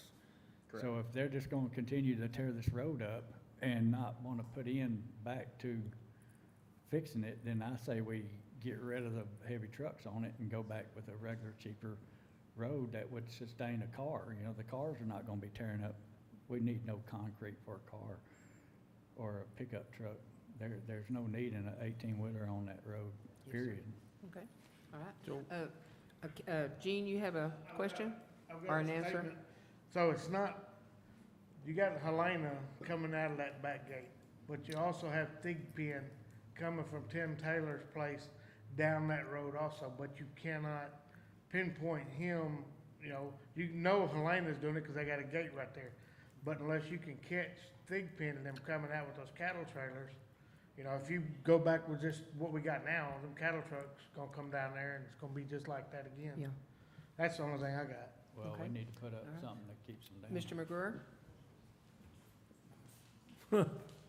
I'll also add that there's a school bus that goes down our road every day as well. I don't know, they turn around at some point, so they do that twice every single day during the week when school is in. Like Gene mentioned, the cattle trucks, as far as I know, there's only one of them, but if you really want to catch them, they drive by my house every day on Ring Doorbell, so I have that. And of course, the Helena trucks are only right there at the gate, but, there's all kinds of heavy equipment that I see. You got the Amazon drivers, which those are just utility vans, but you've got the big UPS trucks and the FedEx trucks. Those are considerably larger, weight-wise. I can sit here and probably tell you a million different vehicles that are probably over the weight for just a regular old patch or whatever. All right, thank you, sir. Yes, Mr. McGruer? Okay, one of the things that I want to comment on is that's a weight-limited road. Okay, there shouldn't be any of those vehicles described because it's weight-limited. I believe, and maybe they can correct me, they passed the sign more than I do, but I think it's at like 22,000, something like that. Chief, do you know that offhand? No, man, not offhand. Okay, so, but there's a weight limit on that, and so technically, they're not supposed to be on the road anyway. Okay, so, whether we can enforce that or not, you'd have to have somebody there at the time to see them and then determine that that vehicle is in fact overweight. Now, the ones coming out of Helena, okay, their empty weight exceeds the weight limit on the road, so that's tagged on the side of the vehicle. Okay, DOT puts that on the side as to what the empty weight of that vehicle is. The same thing with the cattle trucks. The cattle trucks have the empty weight on them. Well, if you got one cow in there, you're already over the limit. So anyway, I wanted to point that out, that we already have restrictions on that road, but these trucks don't seem to care. Thank you, sir. Mr. Wiggins? The restrictions, are they for the road or are they for the bridge? It actually covers the whole road. So the ordinance does say weight limit on Hungry Hill Road, except as herein provided, no person shall knowingly operate a motor vehicle or combination of vehicles on Hungry Hill Road if the vehicle or combination of vehicles has a single or tandem axle weight heavier than 21,000 pounds. Okay. Anybody else? Okay. Okay, yes, sir. Before we go building this road, we need to look at the situation with, you're gonna put the sewer line in later and have to tear it up and put it back down? Or is that something that the engineering can be looked at, where you can get that in the ground one time and blank it off on both ends until later when it can be tied into and make the line functional? I cannot speak to that one off the top of my head. There could be some reroutes on that one. It may not be feasible. We'd have to do some additional research to address that question. Yes, sir. Since he brought that up, when would the road be repaired if we were to do it? If we got the full quote and we actually paid for it from MRB or whoever would do the work? So that'd be undetermined at this point. Your council has not committed any funding to this project. We're really just talking about the proposal for design, bidding, and construction administration services at this time. Okay, and then, so the sewer is supposed to be completed correctly in like summer of next year, right? So this portion of the road would not have a sewer system. Well, Or that's, part of it. that's where I was going with this is, you know, if the heavy construction trucks needed to come Oh, down the tracking, road, okay. From you the know, sewer people, yeah, yeah, Black Rock. they're not gonna tear up our road, cause this section is not part of the sewer plans at all. Right. It's after, if you've been down Hungry Hill, it's after the bridge and on the turn, it comes into our road there. So this is not affected at all. This is a separate issue, which is probably why we're trying to get funding and everything for this, because it has nothing to do with the sewer. Sewer, yes, sir. Originally, when we did the sewer plan, I thought this would be a part of the sewer, so I was like, great, it'll get fixed, and then they didn't do that, so. Yeah, okay, thank you. Mr. Prater, you had another question? So we're looking at 58,000 before we even turn a piece of gravel on this road. Yes, sir. Yeah, I don't think our citizens would be Okay, happy with us making that decision. anybody, yes, ma'am?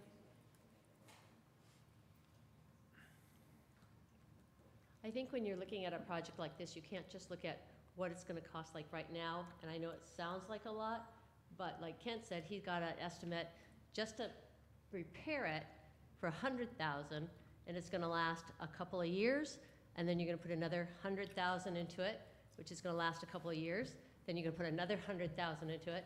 Now you're up to the 300,000 if you'd have just done it right in the first place. Yes, ma'am, thank you. I do have a question, ma'am. Mr. Richardson? So, I guess Colton brought up a good point. So, if we move forward with this, will the sewer section on Hungry Hill, the part that is being installed, will that be completed before we start this road repair, or will the construction vehicles and traffic for the sewer be driving over the street as we're trying to repair it, or after it's repaired? We have no plans to do Hungry Hill Road, this project, in the near future. Are we doing, but we're doing a sewer further down Hungry Hill Road, right? Correct. And the Will that be construction. the route they're taking is kinda, I guess what I'm asking? Yeah, we're Yes, this hoping would that- be on the path to where they're constructing the sewer system currently. The construction for the sewer system is expected to end in September. If it does go over, which we are seeing some possible delays with that, maybe 3 to 6 months at the max, we will not be able to move forward with the Hungry Hill road overlay project at this point. So Okay, you're maybe, Yeah. if we did the preliminary and the design and we got that knocked out, which you have plenty of money left in this budget to do, and I can tell you right now, as the city administrator, we're not gonna find another project to commit that money to this year. So those funds would probably just roll Roll over into a future year if you wanted to use that for that. Yeah, I just make sure we weren't gonna be, if we move forward with this, that we weren't working on that and then having all the sewer traffic going over that as we're working our afterwards. We could- Understood. We Yep, could have good the motion, points. yeah, we could have the motion to include, you know, that we don't work on that, don't spend this kind of money on that part of it until after the sewer is done. That way, all the heavy equipment from the people working on the sewer won't be driving their heavy equipment over that road. I mean, that's just my, No, I get you. a suggestion, you know. But, Okay, Mr. Wiggins? okay, do you have this, Kent? Okay. And Armin, because all of this 58,000 is made up, you've got it broke down in the different categories, right? Correct. So if we don't, obviously, we don't have the money right now to do, in our budget, to do all of it. You know, you're talking nearly 336,000, really. But, I'm thinking here, if we just did what we had, y'all had to do, would we really need to spend the 58,000? Or would we just need, because some of this has to do with bidding, well, we're not gonna be bidding right now until we have the money. I mean, you understand where I'm coming from? So the major things that really have to happen is a survey and geotech, and then that would give us the basis for design. At that point, which is just the preliminary engineering. At that point, we could come up with a more detailed opinion of probable cost based on the geotech's recommended pavement section. So when I'm looking at this, how much are you talking about for us to do what you just said? Okay, so the preliminary engineering is 14.5? 14.5, and then assuming y'all are good with, you know, the updated OPC that we send and want to move forward with design, that would be 18,275, and that would be a construction plan set, contract documents ready to bid, even though y'all are gonna shelve it until it's ready to bid. Okay, 32,775. Correct. Okay, all right, so we could narrow it down to, okay, that's, if we just did that, then that's all we would really need to do right now. We wouldn't need the full 58,000 right now, because they're not gonna complete that section until we have the full money to go ahead and tell y'all, okay, let's proceed with it, Correct. right? Okay, Mr. McGrew? Yeah, just as, you know, we're gonna do preliminary plans, we're gonna do surveying to find out really what you're gonna need for construction materials and things like this, okay, in this amount of money, okay? Now, that's gonna come up with design and that. How long is that actually gonna be? And the only reason I ask this is we have a sewer project that's older than I am, and so,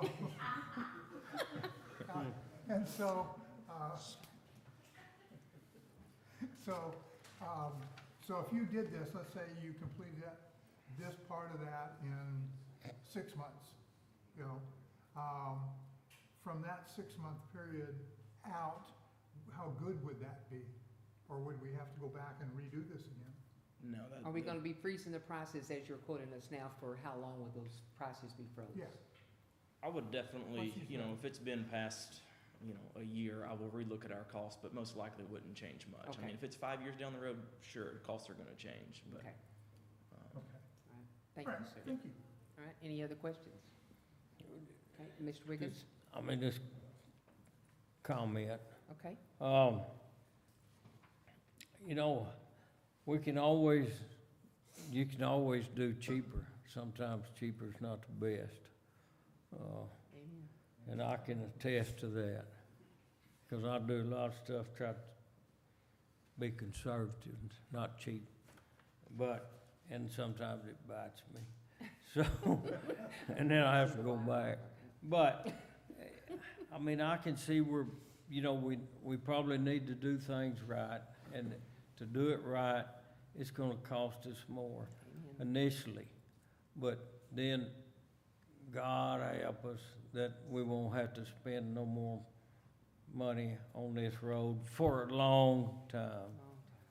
So, and with the go-ahead to initially do it, then, like I said, to me, it's not gonna cost us initially probably around 33,000, initially, you know, that we're gonna be out the money to pay them, and then we won't need the other monies until, you know, later down the road, when we do, maybe next year, if we, in our budget, we can have the money to do the whole project. I have a But comment, ma'am. anyway, Sorry, my sometimes my thought. hand doesn't get No, seen down Mr., here, I'm so- sorry, Mr. No, Richardson. you're good. Just to kind of piggyback on what Mr. Wiggins says, I mean, we're gonna have to address this road at some point, I mean, and it's kind of our options are let it keep falling apart for years down the road, slap a cheap job on us that's gonna fall apart on us, or do it the right way. I mean, I don't really see any reason not to try to move ahead with this. All right, so do I have a motion? I Oh. got it. You got one, Okay, Mr. Prater? Until we fix the problem that's causing this, there's no sense in even throwing money at it, because it's just gonna happen again and again. The cause is evidently the effect of it. Yes, sir. Until we fix the cause of the problem, there's no sense in fixing the problem, because it's just gonna happen again. All right, so So do I have a motion, Mr. McGrew? You know, I'd like to make a motion that we, oh, okay. Here we go. Yes, turn it on. I'd like to make a motion that we authorize the city administrator to proceed with the preliminary, what is it, approved? And design. There we go. Preliminary and design work Only this year.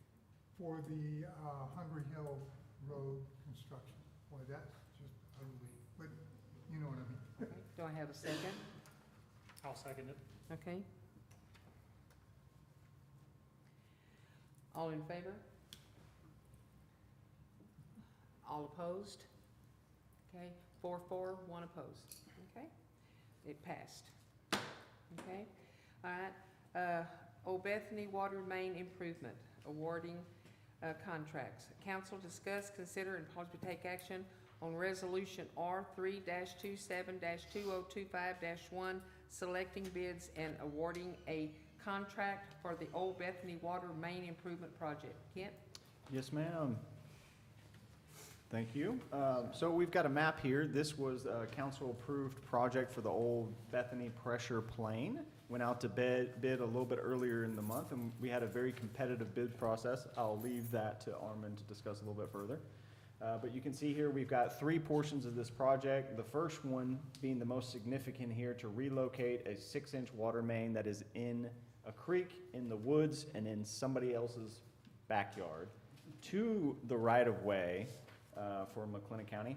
Then we've got a creek crossing retie, which would connect our West Ridge pressure plane with our Old Bethany pressure planes. And then down here, we also have a pressure relief valve that would be reinstalled, repaired, back up to operational status to help balance those planes out. A couple important notes here, some changes to this project. McLennan County is steering us away from locating the water main in the roadway. If you've been following this project, you know we were gonna curb cut, side cut a portion of the road and install that water main encasing. However, they're pushing us to the right-of-way. There's not much right-of-way to speak of in this location, so the next best option here would be to convert the material to HDPE pipe and then do a directional bore along that right-of-way. This project change does add a layer of complexity. There was some concern that our lowest bidder might not have the capacity to perform that. However, Armin and his team have been researching that, and he will discuss a little bit more about the recommendation. Just as an overview on the budget here, so everybody in the room kind of understands what we're talking about. So the lowest bidder on this project was $384,000. The second lowest bidder was $408,000. The average was somewhere around $475,000, I think, if I remember correctly. I might be a little bit off on that, but much higher. In your budget for this year, you've got just over $1 million for comprehensive water projects. You've spent $100,000 of that year to date. You have about $997,936 left. This is your cash on hand, your water unrestricted balance. You're at $1.6 million. And then if you were to take away that lowest bidder price, you've got $1.27 million left. And Armin, do you have any comments? I can answer any questions, and Armin can as well. You covered that well. I will say we have received the qualifications that we requested from Harris Road Company, the lowest bidder. They do a lot of private development work. However, a lot of it does include tying into existing utilities, boring under roadways, and doing that type of work. So I do feel comfortable from their current and past projects that they submitted that they are capable of performing these municipal water improvements. I cannot speak as much on how good or bad they are to work with. I know that's a big deal here for the city of Bruceville-Eddy right now. So the second lowest bidder was Southern Contractors Group, and we had a very successful project on FM 1239. However, they are 24,000 or so higher. Typically, I always recommend the lowest bidder, and so I do recommend them here as well. But I will leave it up to council, just to decide who they would want to go with on that. Because we do know that Southern Contractors Group is a good contractor to work with. We had a successful project, very few hiccups. But it's hard to justify $24,000. Okay. And I will just caution council tonight that if you do want to go with a bidder other than the lowest, you are allowed to go with the lowest responsible bidder by law. That may be open for interpretation, so you might just want to consult with the city attorney beforehand, maybe push this down the road a little bit if that's the path you're looking to move forward with. Any questions, Mr. McGurr? Well, maybe it's more of a comment than, Okay. we've had experience with the low bid, and it wasn't exciting. Okay? Can I second that comment? Sometimes the low bid isn't the best bid, even though the federal government seems to think that the low bid is what we are bound by. So, I know I looked up some of these companies and that, and actually I looked up Southern Contractors, and in their history, and I looked into them and got some reviews off of them and stuff like this. The other one I looked up was Strayhorn Project, and they're kind of mid-range actually, because what I did is I took all of the bids and then divided them by 11 and came out with a mid-range of what it was, and they're right in the middle. That's higher than our lowest bid by a significant number. So between Southern Contractors and Strayhorn, who actually does this, that's what when you look at their website and read their experience, this is exactly what they do. So they're very well experienced in this kind of a project. But there's a significant difference in price. So the next consideration I would have would be Southern Contractors. And you say you've worked with these people before? You've seen their work before? Which ones? The ones that you recommended? Well, I'm actually recommending the lowest one because it costs the least amount of money, and that's just pretty standard across the board. But What do typically you know happens. them? Have you worked with them before? I have not worked with Okay. Harris Road Company. I Okay. have not. All right, thank you. Gene? So Southern Contractors, they just put the 12-inch line in on 1239. Then they bored the creek out there off of 440 and put in a 6-inch line out there. And if y'all seen that creek is pretty significantly deep. So, I mean, it's whatever y'all wanna go with, but we have worked with Southern Contract Group and didn't have an They did issue with them. No issue? No, if they needed something, we worked with them, and we needed something, they worked with us. Thank you, So- sir. Any other questions? Mr. Wiggins? But now, you did, vet that other company, right? I did. We're still waiting back. We've called a couple of the previous engineers. One of them was, I guess, no longer with the company, and then the other one we've emailed. They have not answered their phone. So we are still waiting on some correspondence with other consultants. Mm-hmm. We just now received these qualifications, so we haven't had the amount of time since the bid opening to really hear Yeah. back from others. I would just second that comment. The bid opening was that last week? It was Yeah, last the eighth. Tuesday. It- The yeah, it was the last week. 18th. So a little bit more time might be needed for due diligence. Yes, true, because it hasn't been that long since we set up here. Okay, any other questions? Do we want a motion? Do we want to? I mean, we're looking at nearly $24,000 difference between the. But we're also looking at a Two. known commodity versus an unknown. That's correct, that's correct. But at one time, we didn't know that Southern Contractors Yeah. until they did work. Yeah. But we know what their work is now, yeah. Mr. Prater? They, Southern Contractors, finished, ahead of schedule also. Yes, Okay, So, all right, yeah. good, that's good. yeah. Something to look All for. I mean, if y'all good, I mean, I'm good going with Southern Contractors Okay. if, All right, you want to make a motion? sure, yeah, okay. Let me see here, I'll make the motion that, that we go with the second lowest bid, Southern Contractors. I'll second. And I'm sorry, but Dean. for the simple reason that we know their work and they've done excellent work for us. And we're not sure about this, Lowest. the lowest bidder. You know, not saying that they wouldn't, but we know this other one. Yes, sir. And for that reason, that's what I believe All right, do I have a we second? should go. I'll second it. Okay, Mr. Richardson? All in favor? Unanimous. Thank you, ladies and gentlemen.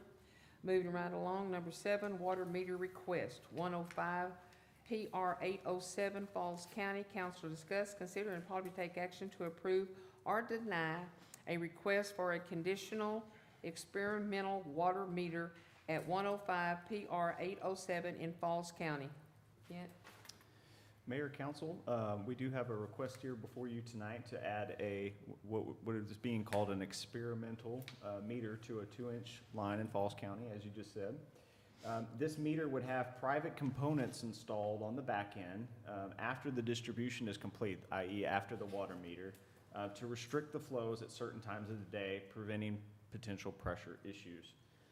I would recommend that if you want to move forward with an approval here, that we would put a contingency that semi-annual customer service inspections be completed, just to make sure that everything is functioning on that back end side. And just as a reminder, you can retreat into executive session if you need to discuss this matter further with the city attorney. So I'm seeking tonight either approval, conditional approval, or denial of this experimental water meter only. Okay, is the gentleman here tonight to speak? Okay, would you like to say something, sir? Thank you. I Yes, sir. originally brought this up to Kent back, I don't know, June of 2023. It's been a while. And we've kind of gone back and forth trying to figure out how to get a permanent water supply where we're at. And this is a system that I use at the other property owned in Florence because of the water well not being able to supply a steady supply of water.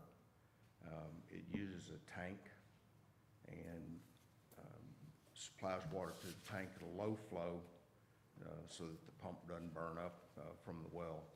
And then using the supply of water in that tank, it's able to supply pressure to the house at 50 PSI, which is actually above what you get through the city water. So it gives us a good steady supply of water without putting a great burden on the city's water system.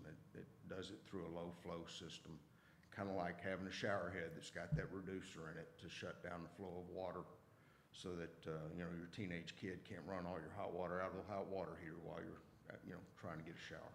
So it's a pretty simple system, and it is allowed through TCEQ rules. We've done the research on that, and it would meet those requirements. Okay, all right. Okay, thank you. Anybody have any questions for anyone? Or do we have a motion? Okay, Mr. Prater?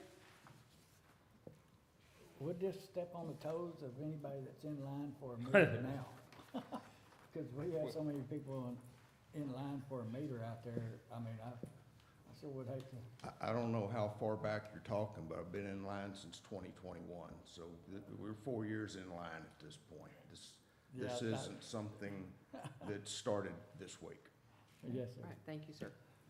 Mr. Wiggins? Given that if you look at MRB's report on this, I mean, on their report that, it says, I'm just gonna read this. It says, while our model shows that there is available pressure capacity at this location, TCEQ allows 10 meters on a 2-inch water main, which equates to a maximum of 20 meters on a loop 2-inch water main, and there are currently over 30 connections on this 2-inch loop main. This would also be the case even for an experimental meter. In order to provide water within TCEQ regulation, the 2-inch water main minimum per TCEQ can be extended directly to the address from the nearest accessible main and available capacity. And it tells you down there and it shows a probable cost for them to do that. which is approximately 151,000. Well, I don't know who did the measuring, but I'm over a mile from Interstate 35, and that tap is up by the cemetery. And I did a Google Earth measurement, came up with 13,000 feet, not 3,000 feet, so it's off by about $300,000. Well, I'm just going by what our engineers. I understand. Yes, I mean, that's all we have, and, can we have our engineer here who did it? I'll let him address it. Oh, you're good. No, I have engineering interns that do that, and if I don't catch a linear footage miss, which, you know, I try to catch everything, maybe I did miss that, I can always go back and double check. Regardless, it's a big expense to, you know, add 1 meter. You know, we do see in the model there's available pressure, however, I cannot, as an engineer, go against TCEQ's regulations, so that's kind of my standpoint as to why we can't add that. It's already in violation out there, which is part of why we're going, you know, we did the phase 1 improvements along FM 1239. The second phase improvements, which is, you know, further out and hopefully, you know, potentially paid by developers in the future, would actually capture this additional meter that you would like. So, you know, sometimes it takes time to grow a water system when the funding isn't there to pay for it yourself. And, you know, it's hard sometimes to get it, but I do recommend always trying to improve your water system as soon as you can, because that will bring growth and cover up cost. But there's other ways to look at it. You can wait for a developer to come in and pay for it, but that may shy the developer away. So it's a happy medium. I have a question. Okay, Mr. Richardson?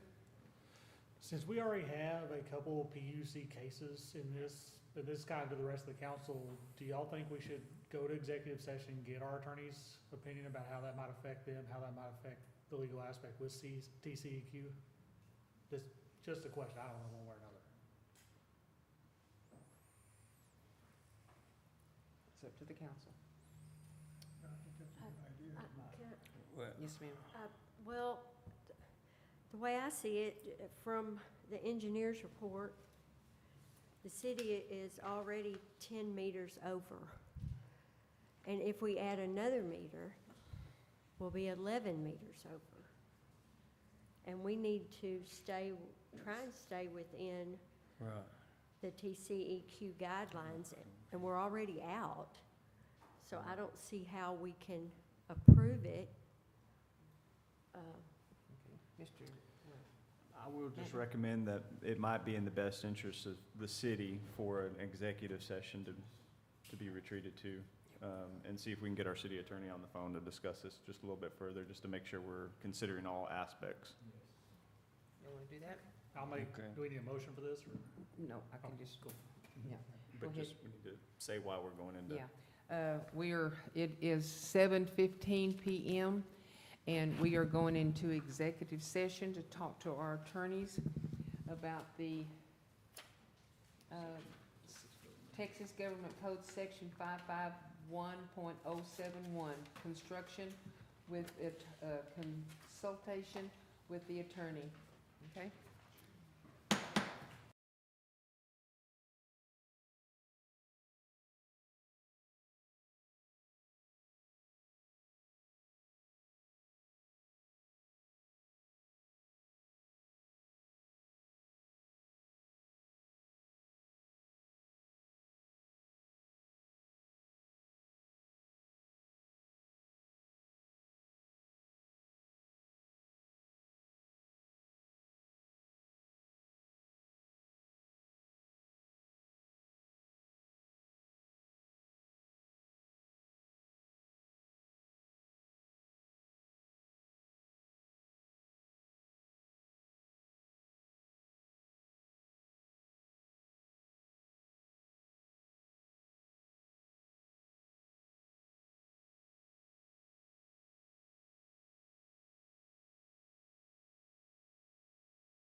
I guess I need to turn my mic on. I mean, y'all can hear me, but the people other places can't hear me. Like in Waco, I can't talk like this for them. Okay, we went into executive session to talk about the water meter request on 105 PR 807, Falls County, With our city attorney. with our city attorney. Okay, I want to, upon advice of council, I move that we table this issue until we are able to confer further with our attorneys. I'll second that. Okay? All right, all in favor? Unanimous, okay? All right, we're gonna step back for 1 second and go back to the number 6 on Old Bethany Water Main Improvement. We had a motion to go with a Southern Comfort, Southern Contractors, Southern Comfort. I wished I had one right now. Woo! Anybody got any? No. And we've, so we need to rephrase our motion there, Mr. Wiggins. Yes, ma'am. I'm gonna rescind that earlier motion I made with the consent of whoever it was that seconded that. Who was that that seconded that? Richardson. Yeah, that's Okay, good. okay. Now I'll make a motion to approve ordinance resolution R 3-27-2025-1 and for the bid to be awarded to Southern Contractors in the award amount of $408,214. With the resolution. Yes, ma'am, R 3-27-2025-1. Yes, sir. Okay, now, do I have a second on that? I'll second it. Okay, all in favor? Unanimous, okay? Sounds great. All right. All right, moving right along, we are going to number 8, only 40 more to go. Let's see here. Falls County Water Well Site, land purchase offer. Council discuss, consider, and possibly take action on a land purchase exchange offer for the future water well site in Falls County. And we will be discussing this without any personal or references to anybody that owns this land or anything. If we need to, we can go into executive session, and I will put that up front. So, any discussions? Yes, Mayor, Council, we've been working on a land acquisition for the new Cook Well or Site 1 for Falls County Water Well for about a year or so. We've been going back and forth with the landowners on here. So this is what we have as our revised terms, I'll say, after a couple back and forth rounds. One, the landowners would provide an acre of real property to be sold to the city of Bruceville-Eddy. That includes utility access to Highway 7, or alternatively, we could go through Doty Park. 1 acre of real property to be gifted to the city of Bruceville-Eddy by Mr. James Cook. 2, the land is now large enough, just so everybody's aware, that we would not need a sanitary control easement. That's something we were discussing in the past, just for council's reference on that. And then additionally, any easement needed for connecting the water main either to Highway 7 or more preferably to Hungry Hill County Road 457. And the city of Bruceville-Eddy would pay $20,000 in consideration for the purchase of real property. They would also provide 8 water meters, 2 each for each of the heirs, complete with taps at no additional cost.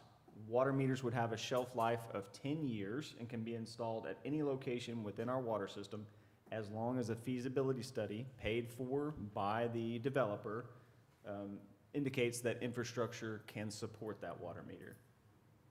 Of course, they could transfer those amongst themselves if desired, or to another party. So here's an overview of the 3 different sites that the city reviewed last year with MRB Group. Site 1 is what we're talking about tonight. That's just south of Doty Park. Site 2, right here around 1239, was deemed ineligible because of easement for natural gas pipeline. And then Site 3 here off of Highway 7 was deemed infeasible due to a fault line. There's a high risk that we wouldn't be able to pull up any water at all. And it had a higher construction cost. So here's some of the advantages and disadvantages of this site. It's the best hydrologic location recommended by the hydrogeologist. Lower risk of fault zone issue, 8-inch water main connection via Hungry Hill. You got no potential sources of contamination within TCEQ required setback distances, and it meets the TCEQ parameters for the setback placement. Disadvantages, access site to this could be long. You'd have to kind of hug the property parcel and go all the way to Highway 7, which adds to, you know, initial construction costs and your long-term maintenance of the roadway access. And then Huya Creek, make sure I'm saying that correctly, Huya Creek is nearby, and the floodplain has not been mapped out. Now, Falls County is in the process of doing that, but it is nowhere near completion on that one. So you might need to build this well up a little bit just to make sure that there's no potential contamination from flooding. So here's an overview of what that site could look like. MRB has the access going through Duty Park. You can see here we'd have a hydropneumatic tank, we'd have a ground storage tank, and then you'd have your water well located in there as well. Here's what the site would look like with all of the encumbrances that we just talked about for the land purchase. You got a 2-acre site there, and then you got your sanitary control easement not needed because you got enough space. This is located in what the landowners call dead man's land. There's no farming activity that goes there, but you can see the dry creek that kind of passes through the parcel. And then I'll just point out that if we're looking at access right here, that would be through a long-term lease currently with the property owners, with the eventual sale at some point. Now, over here at Duty Park, this land is pretty well spoken for. There is a tight little section here where maybe you could put a road. Of course, we'd have to coordinate all this with the ball club and then swing that back around for access. Alternatively, you might be able to go through here and kind of clear out some trees and tie that in somehow, but it's really up to more planning to get that all determined. So the property is currently owned by Mr. James Cook. The beneficiaries have been assigned an enhanced life estate deed or a ladybird deed. This is something that was just recently discovered, so it does make this the legal transfer of ownership a little bit more complicated than we originally thought. To ensure that we have enough vested property interest in any future purchase, I would just say that we probably want to consult with our city attorney a little bit further, maybe have him draft some of the documents that would be used for the transfer of ownership. And then I'll just mention that y'all can retreat to executive session if you want to protect your negotiating power tonight. However, the landowners, the heirs, cannot come with you. And then my recommendation here is just go ahead and move forward with ordering the survey based off of these terms. Conditionally approve the terms with the understanding that our city attorney will need to provide the legal guidance and documentation to execute all of our plans that we talk about tonight or that you want to move forward with. Any questions? Mr. Wiggins? Do you think we need to go back in executive session on this and call our attorney? Well, I don't think the attorney who's been working with this project is available tonight. Okay. But you can certainly retreat back to talk about the negotiation of the terms. Right. That's under the real property. Right, on the real property. I think we need to do that. I'd like to do that. Okay, all right, does everybody agree? Okay, all right. It is now 7:32, and we're going to go into executive session to, let's see here. Deliberation about the, no, that's not it. Okay. 551.072, deliberation about real property. Okay, we shall return.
number 8. Falls County Water Well. Number 8. For our excuse me, we're back, and it is, we're number 8, the Falls County Water Well Site Land Purchase Offer. Council discuss, consider, and probably take the action on a land purchase exchange offer for the future water well site in Falls County. Mr. McGruer? Okay, I make a motion that we table this issue until we can consult with the attorney to negotiate the final terms by and between the city and the landowners. And we authorize Kent to order a survey and Made a motion, and Mr. McLaughlin seconded. All in favor? Unanimous. Thank you, ladies and gentlemen. Okay, number 9, CDBG Grant Policy Reaffirmation Adoption. Discuss, consider, and possibly take action on Resolution R3-27-2025-2. Yes, ma'am, I'll leave this one all up to Kristen. Okay, Ms. Kristen? She is with Public Management, I and kept going over she there and telling keeps her, us on track. We're getting to you soon, I promise. Mayor, council members, staff, thank you for having me. So basically, I'm not going to keep you long. This is a very short and sweet. This is February 1st marked the start of the CDBG grant that is for the waterline project. And part of the startup process is to reaffirm or adopt the policies that are pertaining to citizen participation, excessive force, fair housing, Section 504, and the Code of Conduct. And basically, like I said, this is just part of their startup process that they have us do every single grant round. And also, we need the city to affirm commitment to fair housing. So, in your packets, or you should have gotten all of these that we're trying to reaffirm today, and basically, we're just asking for a motion to adopt that resolution. Okay, all right. Anybody have any questions, or would y'all like to make a motion? Mr. Wiggins? Okay, I'll make a motion to approve resolution number 3-27-2025-2 regarding I think I have one more. next one. Number 10, CDBG Grant, Section 3, presentation. Discuss and consider Section 3 policy information for the city's TXCDBG contract number CDV 23-0167. Kemp, or back with Miss, yeah. All right, so this one is another housekeeping that we do at the beginning of every grant process. So the purpose of Section 3 is to facilitate contract and employment opportunities for low and very low income workers, specifically those that live in the close proximity to the project location. What this is basically saying is that there are reporting efforts, so there's no extra burden on the city. We handle the contacting for employment, for bid opportunities, and we also will ask the city if what their hours spent on and are, and we do all the certification after the process. So basically, we just have to let you guys know that we will be taking these efforts for the Section 3, and no action is needed tonight. We're basically just informing you. Okay, thank you. Okay. All right. Thank you. Thank you, Thank Kristen. you. Hopefully you get home Thank in time you. to put those kiddos to bed. Sorry. All right. All right, good night. Number 11, proposal of consulting services, RFP for solid waste service. Gary Reed, advisor. Mayor, citizens, this is a proposal for a new solid waste vendor going through the request for proposals competitive procurement process through state law. So your current franchise agreement, it's exclusive to solid waste services here in the city. It's set to renew on another 5-year term in May of 2026. If you'll remember back in 2022, we had some issues with our current vendor. Y'all sat here at this dais and held them accountable. Some of those issues have gotten a little bit better over the last year, but we're not at 100% where, at least for the complaints that we're getting, we're not at 100% where I think we should be with the vendor. This original term began back in June of 2006. So we've been with this vendor through their various name changes, company changes for 20 years now. So if we move forward with this, we do have to provide an intent not to renew the agreement 90 days prior to the renewal date. So we're about a year out. We do have time to begin negotiating, researching different vendors, including receiving a new agreement proposal from our current vendor. So while the issues with the current vendor have gotten better over the last year, we've had several issues as of late. Communication, missed streets, frequent equipment failures. On average, I would say there's a delay, Janie, every other month we're having some sort of delay, pack out delay. They're coming back and picking up missed streets. So this RFP process, it is costly. However, it's crucial. It's a crucial method to. I want to kind of go over some of the benefits and some of the state law procurement rules here.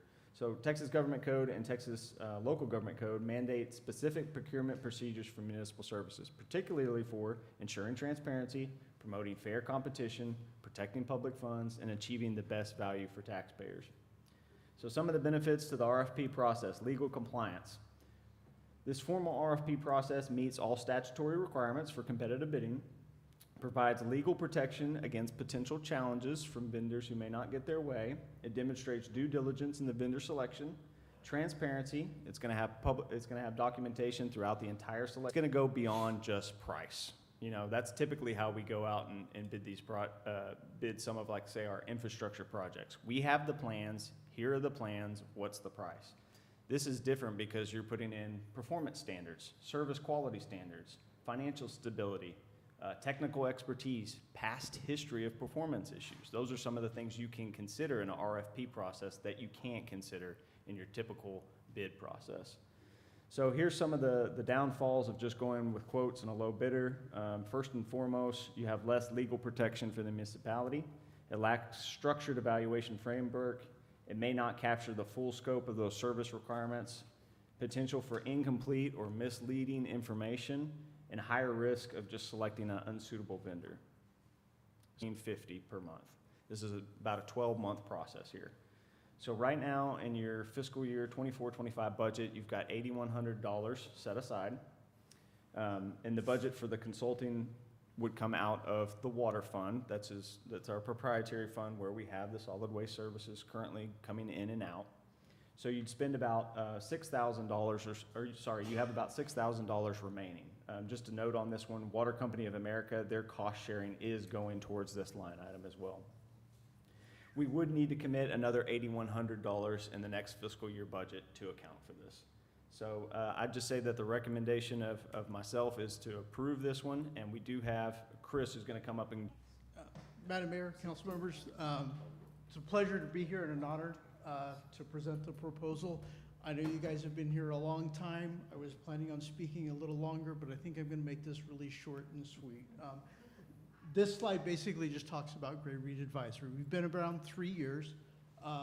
And we are here to partner with businesses as well as municipalities to assist them. There we go. That work? Okay. To assist them with things like this. We have other services that we do as well. This is me. Was basically designing government RFPs in the county of LA. Texas is much easier than LA. Trust me. There's a lot more rules there. I have literally done RFPs for everything from drug sniffing dogs in probation facilities. I have negotiated cell tower lease agreements with AT&T and Verizon and come out ahead, as well as just a myriad of others. Also recently in this area, we actually assisted the city of Lorena with their RFP for waste services. Theirs was a little different in that they were doing it in-house and we're gonna bring it out of the house or contract it out, but it's basically the same. Ken already covered the benefits of doing an RFP. And actually, Ken, if you ever retire from here, we should talk. Hey now. Got a long ways to go. Yeah. You never know, you never know. And this kind of goes over the process, the vendor selection process. I take this very seriously. Like I said, I've done this for a career.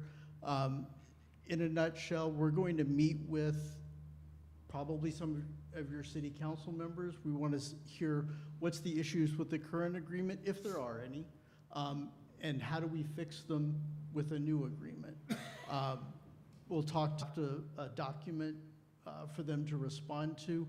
As Kent mentioned, one of the things about an RFP is it's not completely price-based. Price should be a factor, and what you'll do, or what we'll do, is weight those factors, whether price is 50% of it or 10%.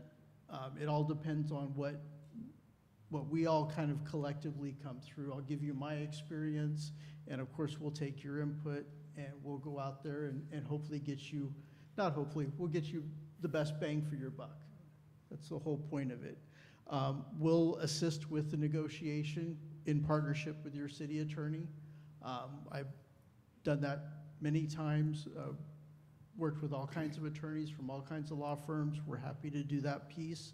And when it's an executive session where we can give you all the details at that point, and then come out and give all the public details as well. I maintain, as I said, unfortunately, I worked in California, and California Public Records Acts are amazing. I will make sure that you have all of the documents that you need if somebody wants to request the public record of how the solicitation went. All the communications, all the emails, give you a nice flash drive and makes it real easy. We'll give a copy to the city attorney as well. That way they can go through and redact anything that's appropriate as well. And we'll take it basically from the cradle to the grave, and then I'll make myself available to Kent over the term of the agreement if there's questions that come up. This, again, I kind of bragged, we helped the city of Lorena, and I love Kevin's quote. He called our services a game changer for them. I understand your city staff haven't had the experience that I've had, and we're here to help, to be your partner and help you with your process. And really, that's it. And I'm happy to answer any questions that you might have. I have a question. Okay, just to clarify my mind, because I have Alzheimer's disease, you know, I'm getting old. So what exactly is our, per se, $17,000 paying for? Just for you to find us another waste company, is this correct, that might do better for us, or? You through that entire process. It is helping you develop the solicitation document, running that solicitation, running the evaluation committee, helping you decide those, weighting those percentages, all the way through the entire process. Okay, all right. Any other questions? I have a question. Mr. Wiggins? Okay. No, Oh. let Kent go ahead. Okay, go ahead, Ken. No, was you gonna say something? I was just gonna say, that solicitation packet is probably gonna be hundreds of pages. At the end of the day, yes. At the end of the day. Yeah. If council wants to move forward with RFP, maybe it's not with Chris. I'll just say that city staff does not have the experience or bandwidth to be able to perform this service for you. Okay, Mr. Wiggins? Yep, okay. Only thing I think about here is, I go back, and I went back to some prior meetings, and at our December the 8th, 2022 council meeting, that's where we spoke with, we had some trouble with waste connections, if y'all recall, and we brought them in, and we talked to them about the issues, and felt confident from their responses to award them another contract. Now, and then at our January the 26th, 23 meeting, Kent stated that he had met with the district manager with Waste Connections about complaints, and that the city has continued to track all issues and have added council-requested criteria to our log sheets. So since that time, Yes, sir. We have certainly had issues since then. Initially, after that 2022 meeting, it was rough. There were several issues with communication where we didn't know a truck was gonna be packed out, and we never got notice on that one, so citizens were calling in the next morning, hey, my street didn't get addressed. And then there was some driver issues where I think they had a vacancy or something like that, and somebody filled in for a route and missed some streets. It has been getting better, I'd say, over the last year or so, and Janie can probably speak to this a little bit better, but when we have any issues, we do reach out to the district manager and the district, I forget his title, he's one tier lower, Zach, and they do a pretty good job of addressing the issue as of here lately. Okay, I would say. I'm not through. Okay. No, you go ahead. Yeah, and are we logging that information whenever we have an issue with them? We have not been tracking it like we were initially. I think that kind of got mixed in the shuffle and fell off our radar. Okay, because that's very important, as you recall, that's part of the contract, I believe, is, we need, whenever they have problems, we need to let them know, and we need documentation is the best thing. So, but any ongoing issues, to me, we've had a lot, and we hadn't had no good response. Nobody's came back to the council. We hadn't had it to the council. So if it's been real bad, then this would've came before the council before, and maybe we'd had another meeting with Waste Connections. Well, and I'll speak to that one real quick. You're right. If it would have gotten worse, I most certainly would have recommended that it come back before council. However, it's kind of been maintaining that pace, getting a little bit gradually better. The problem we face is that these are 5-year automatic renewal periods. And so if you want to go out and search to see what's out there, maybe there's a better deal, maybe there's better performance. We don't know until we go through the process. And if you take no action, then you're going to be locked into another 5-year agreement with Waste Connections. And that was the problem we faced back in 2022, 2023. We couldn't really do anything about their contract because we couldn't exit the contract because it would have been too much of a risk.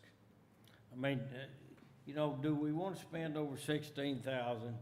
Nothing against y'all, sir, to have someone search for and vet other vendors when nothing has come before the council since our last meeting in December 8th of 2022. And, I just don't know. And then as far as the budget, I mean, you state that this money, this over $16,200 is gonna come out of budget item 50006204, which has a budget of $7,000 in that. So we don't have no money in that budget item. Did I miss something a while ago on that budget? No, you didn't, sir. We put Because in. we have 7,000, and the balance is $6,049.98 as of February 28th, according to our financial statement. You're correct on that, sir. So if council wanted to move forward with this, you would go over on this budget line item. There's no question about it. However, you would rectify that the way you've been doing that historically, and that's at the end of the year budget adjustment process. Meaning, you heard from our city auditor earlier in the night, you're in a good financial position to pursue, projects like this. Right. But we would need to commit another $8,000 next fiscal year to cover it. And you're right, we are in a good financial position. And one reason I say we are is because we up here have been watching our money. And so is money like this gonna be well spent? I'm just not sure. And like I said, there's nothing against you, sir, or your company. No offense taken. I'm sure your excellent job, and especially Kevin said so. But you go out here and find us and then people, but I'll say one thing, I'll guarantee you one thing, that will make Waste Connections maybe straighten up a little bit better. But there's nothing to say that we could request another meeting with the district manager and have some of the documentation that hopefully we have, and that we can keep documenting, go back to documenting. And, I think we need to do that, go back to documenting every time that we have an issue with them, and then bring them before the council again and address them, because I think that'll speak volumes if you just call them and say, well, you know, y'all didn't pick the trash up on, 3rd Street this week, or whatever. Well, they're gonna say, okay, we had truck breakdown, or employees not show up, whatever the case may be. But anyway, that's all. I just think maybe let's have a meeting with them, Waste Connections, before we reach out and jump out and do this right now. It's not saying that we won't, yeah, but I'm just saying maybe kick this can down the road and meet with Waste Connections if we've got a big problem with them. Or if we just don't wanna, if we just say we wanna wash our hands of them, then maybe we do need to do this. Cause obviously, you know, Kent and the staff, I'll say, you know, right now, they just don't have the time. You know, that's just, it is what it is. They don't have the time, and obviously not as experienced as Reed is. All right, that's all. Thank you. I just have a question Yes, to ma'am. you, sir. Okay, I'm a citizen, I pay taxes, so I'm. Absolutely. You know, and So am I. y'all gonna take my $16,000.20 to try to find us another Waste Connection people, Mhm. okay? What if it ends up being the same people that, the ones we have, there are gonna be the best ones for us? Or, per se, you choose somebody else that we should hire, and then we hire them, and they do the same thing that the one we have now is doing. How's that gonna benefit us, you know? There- I mean, just a question. And with any public solicitation, there's always that That risk. chance, yeah. Because there's nothing to prohibit Waste Connections from sending in a new proposal. One of the things that hopefully we'll be able to do is, as we look at the problems that you've been having, we adjust the contract to give you penalties, perhaps, like, and I'm just gonna pull up an example I've heard tonight, they miss a street, okay. Maybe the new contract says if you miss 2 streets within a month, you owe the city $5,000 as a penalty. Or something along that line, because sometimes. Do they pay that? If they'll sign it, Oh, if they'll you know, sign it, yeah. I mean, it is a negotiation. It is a negotiation. And the other thing too, that I always tell, and to kind of address Mr. Wiggins' position too, going out to bid sends a message as well. Okay. And I absolutely would encourage you to meet with them on the problems that are happening now. Right. Because that's just good city business. Sure. But also, going out to bid also kind of sends that message that, hey, we're serious. And having a 5-year roll like that, because I've actually, Ken sent me a copy of your agreement, and it technically doesn't end. As long as you don't tell them 91 days ahead of time that you want to stop, they'll have this agreement for the rest of their lives, so to Right. speak. Yep. But you can tell them at 91 days that. Yeah. Oh, absolutely, prior to, absolutely. You still have that time, but then you also have, you're only 90 days away Right. from the end of the agreement. So that, the timing is the critical. Yeah, but if you're at that point where you're, you know, they're just, it's not working out and we're getting down to that timeline, then you're already gonna, obtain, you know, like your services and be reaching out. But one thing I'd like to know is Kevin and them having any problems with their little arena? Are they having any problems that you know of or aware of with their vendor? Well, Kevin, if you're out there watching, which you might be from time to time, I'll just wave at you and say, I'm not going to speak for you, but from what I've heard on the underground is that their new vendor has been doing pretty well. How long have they had? Well, they were doing trash waste services for themselves up until, what, 2 years ago? Chris? Correct. Yeah, they had about, and I'm gonna probably be off on my timing, but 5-10 years ago, they decided to actually privatize and bring it in-house. So they had city employees, they bought a city truck, the whole 9 yards. 5 years later, that truck was breaking down consistently, and they were just having a lot of issues. It was becoming a lot more expensive for them to do it in-house. I have a couple questions. Okay. I'll go with you and then I'll go with her. I got two questions. Yes, sir. First of all, how many vendors, like roughly, I mean, is there enough competition out there for us to be, like, I mean, can you give us a rough count how many vendor options we would be looking at? If I remember correctly, we had 3 or 4 proposals that came in for the city of Lorena. Okay, and if we were to go with your services, what would be kind of the cutoff the council would be looking at to engage you in this? Always the sooner the better. The more time we have, the more time for due diligence. Yeah. So I would say waiting until 3 months before the 90 days, I'm not going to be, honestly, I wouldn't do it just because I wouldn't do a good quality job for you at that point. The sooner the better. If you wanted to table this until next month, that would still work. Okay, yes, ma'am.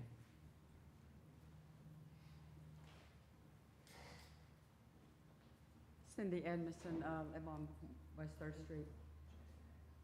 Savvy citizen, we get notifications. It's probably every other week or every 3rd week that their truck has broken down. All you have to do is look at their trucks and wonder how they make it down the road. Okay. Now, in going with Waste Connections, I don't know if they would be open to this. I don't know if it's a possibility to, in talking with them, and because of the issues, is the possibility to extend it for 1 year past the May 2026 date to give them more of an opportunity to see can they perform consistently versus us being locked in for another 5 years. Thus, if they don't, we're not hung with my 5, and it gives more time to get with an, RPB or RBP or whatever. And so that's just a suggestion. Okay, Janie was next. Okay.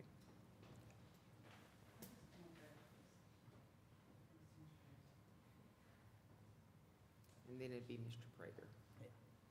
So if y'all are wanting to have correspondence back and forth from Zach with Waste Connections, I talk to him on a daily as regarding missed roads, they can't get service through the sewer.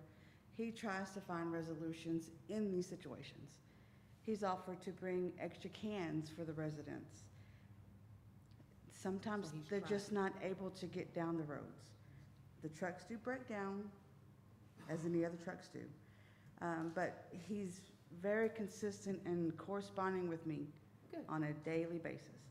So if y'all want documentation that between me and Zach in regards to the trash service, I can definitely get that for you. So he is working with you? Every day. Good. All right. Okay, Mr. Prater? Do we not have a performance thing in the contract about their performance? I mean, are we stuck in that contract for 5 years? Yes. Even if they have bad performance? For the most part, yes. I mean, there is a termination for cause, Nice. but proving that cause is the tricky part, especially since there aren't a whole lot of performance metrics lined out in this, 5-page agreement, 6-page agreement? And also know it's their paper, which means it's their standard agreement Okay. that was signed by the city. Okay. Can we What not hap- yeah. negotiate the agreement Yeah. before time to renew it? Can we not get in there and say, hey, we need to put a performance Yeah. in this, that, Okay, possibly. I mean. I think you could, yeah. You could I say, think hey, We could always go back to the Possibly. table. we're and say, planning look, to go out to RFP Yes. on this process. What can you give us for a new agreement, a short-term agreement, if that's what y'all want to go with? And Yeah. see what you can come out with that, I'd but be willing to go back to them and say, look, we're fixing to go back to bid if True. we Yeah. can't get a renegotiation with y'all. Well, from what I'm hearing right now is from everybody is that, like Mr. Wiggins, we need documentation. we need to, if we're having problems with them, we need to bring them in here, let's talk to Yes. them. Listening to Jamie, she is corresponding with them on a daily basis, and they are bending over to make sure that the citizens are covered with their trash, even offering extra cans. So it's like Yeah. so. I really think we need to bring them in, their manager or whatever, and we need to have documentation when they get here, and we need to keep documentation, because what you're talking about is that performance. There is a part in there that, like you say, we're gonna have to, it's not just, we can't say that, well, y'all not providing our service good enough and your trucks are breaking down. We can't just say that. We're gonna have to have documentation. In other words, on this date here, they didn't, cover this street, and here we called them, and here's who we spoke with, the date and time we spoke with them, and here's what they said. We have to have things like that, and we're gonna have to. Okay, so we want to table this And then down the road, is like Richard said, is down the road, before we renew that, if we do, the 5-year contract, we want to renegotiate that contract. Okay, so y'all want to table this until we meet with the waste management? Oh, yes, ma'am. Mrs. Wiggins? I'm sorry, I didn't see your hand, I apologize. I just want to ask the council, how many other consulting firms have you negotiated with to see if the 16,200 is within reason? How This many is the other- only one I've looked into. Okay, so we don't know, as far as the city, we don't know if other consulting firms do this same thing for a lesser price. I'm Is sure that they. correct? Absolutely, Okay. yes. And my reason in kind of going with Chris to get this initial offer here is because they did work with the city of Lorena, and he is a local guy. I'm sure there are probably other firms that can provide this service, though. Okay, so do y'all want to make a motion or to do something, or? Okay. Mr. Wiggins? I'll make a motion that for now, that we contact Waste Connections and bring them to the council meeting, that we'd like to meet with their manager. And prior to that, we'll have all our documentation and information available for what, they're not doing, their lack of performance. Okay, all right. So And see what they say, and then at that time, we can kind of run it by them, maybe test the waters, I'll say, about the upcoming agreement renewal and how we might want to make some changes. Okay, all right. May I have a second? I'll second. Okay, Mr. Prater made a second. Okay, we have a discussion. I just wanted to, so we address Mr. Reed here. I agree with the motion on the floor, but I'd also like a subordinate motion that we table the issue with Mr. Reed, Okay, okay? And then proceed with the motion. okay, all right. So it's a subordinate motion. if I Okay, get a so, the motion on the floor is that we bring, our waste people in to talk to us, to the next council meeting, and go ahead and get some documentation on that between now and then, when we bring them in, whether it's next, meeting or the month after. Right. And then table, the negotiation with Mr. Gray Reed until we hear from Waste Connection. Is that Correct. Is that correct? Okay, That's all in correct. favor? We need a second Oh. on the subordinate. I'll second. Oh, I need a second on the subordinate. I'll second. Okay. Wiggins and Prater done both on those. Okay, all in favor? Unanimous. Okay, thank you. All right. It is now 8:21, and we are going into a public hearing. It is 8:21, and the public hearing is open. Lance requests for site height. Council to hear public comments pertaining to a variance request by Accent Travel Center to the zoning ordinance for a 100-foot paving sign to installed at 206 IH35, Eddy, Texas, 76524, a property currently zoned for general business. The public hearing is open to any interested person with opinions, objections, and/or comments related to this matter. Comments related to this matter may only be expressed via mail, email, or by appearing in person. Another person or attorney may also represent you. Okay? Mayor, Council, before we hop into the public comments on this one, this is a location for a variance 206, just as you described, for the Ascent Travel Center. The site is 12 acres, just a little under 13 acres in total. Current zoning is general business, and per our zoning ordinance, this is the variance that's being requested right here. Pylon or major identification signs not to exceed 75 feet in height may be erected when such high-rise sites comply with the adopted City of Bruceville-Eddy Building Code for Design and Construction. So here's a location of where that sign would go, just right out in front of the Ascent Travel Center, almost in line with the with Blevins Road. The applicant is desiring a 100-foot on-premise pylon sign. As required by law, we sent out notices and we also published this in the paper. However, that property was so large, or their surrounding property that they own was so large that only 2 notices ended up being sent out here. The permit submitted in January for this 100-foot sign was denied according with our ordinances, and on 121 this request was received. All payment for the application has also been received. Okay. Any questions? Any motions? No, we're still in public hearing, yeah. Oh, that's a public hearing, that's right. Is there anybody else that wants to talk about it? Anybody have any comments? Yes, ma'am. I'm not a sign person, but it's fine with me if they make the sign higher.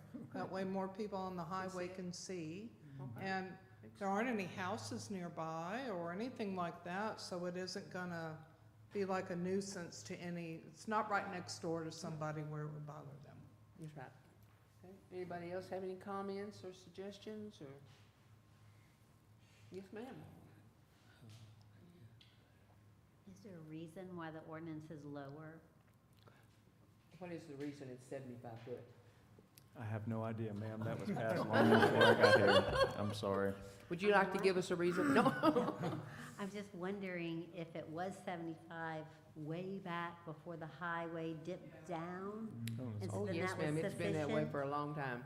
And so then now that the highway goes down like that, and nobody could see that maybe at this point in history, we need it to be higher so people can see it, and then maybe it would cause less traffic problems of somebody going, oh, I need to get up. Yes, ma'am. You're exactly right. You're That's a good exactly question. right. Yes, ma'am. Anybody else? I'll make a motion that we. Okay, wait, we got it. Oh, that's it. It's a public hearing. I forgot it too. It's 8:24 and the regular session is now open. So we, okay, now we can take it. Now we can talk about it. Land request of sign height, 206 Interstate Highway 35. Council discuss, consider, and possibly take action on a request by that gentleman, Newman, Accent Travel Center, for a variance to section 12-106 of the City of Bruceville-Eddy zoning ordinance to allow for a freestanding high-rise sign of 100 feet exceeding a maximum allowance height of 75 feet on major identification sign located at 206 IH35 in Eddy. Okay? Now we can take votes or discuss it. You can make a motion now. I'll make a motion that we accept the variance for the sign. Okay? I'll second it. Okay, Joyce, second. All in favor? Oh, okay. Yes, ma'am. Yes, ma'am. Okay, yes, ma'am, you sure can. That's what we're here for. Is there a way that Bruceville-Eddy could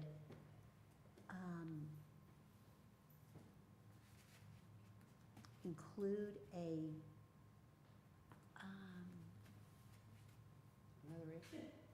I don't know what you would call it, but like, yes, we will approve this if you give us 5% each year for the next 10 years. Negotiate with them. That of the billboard sells? Okay, so Well, that's it- not So- just, that's not just gonna be, they can, Monique, this can- is not about any billboards. It's not a billboard, it's about his gas sign. It's gonna say so-and-so station, $2.60 for regular, $3.60 so is it for. like, they can't ever put anything else or No, there'll be nothing. sell that to somebody else for advertisement? No, ma'am, It's this for is gas. just It's on just for their premises only. gas. It's just for. And for any retail space that they lease out. Mr. Okay, actually, you have two issues before the council right now. One is the sign height, the other one is the erection of a sign. Two different locations, two different issues.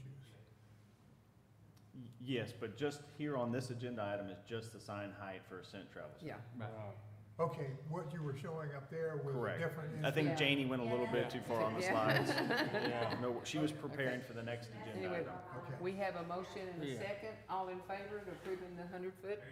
Okay, Yeah. unanimous, thank you. Amen. Okay, now, we're gonna go with the next.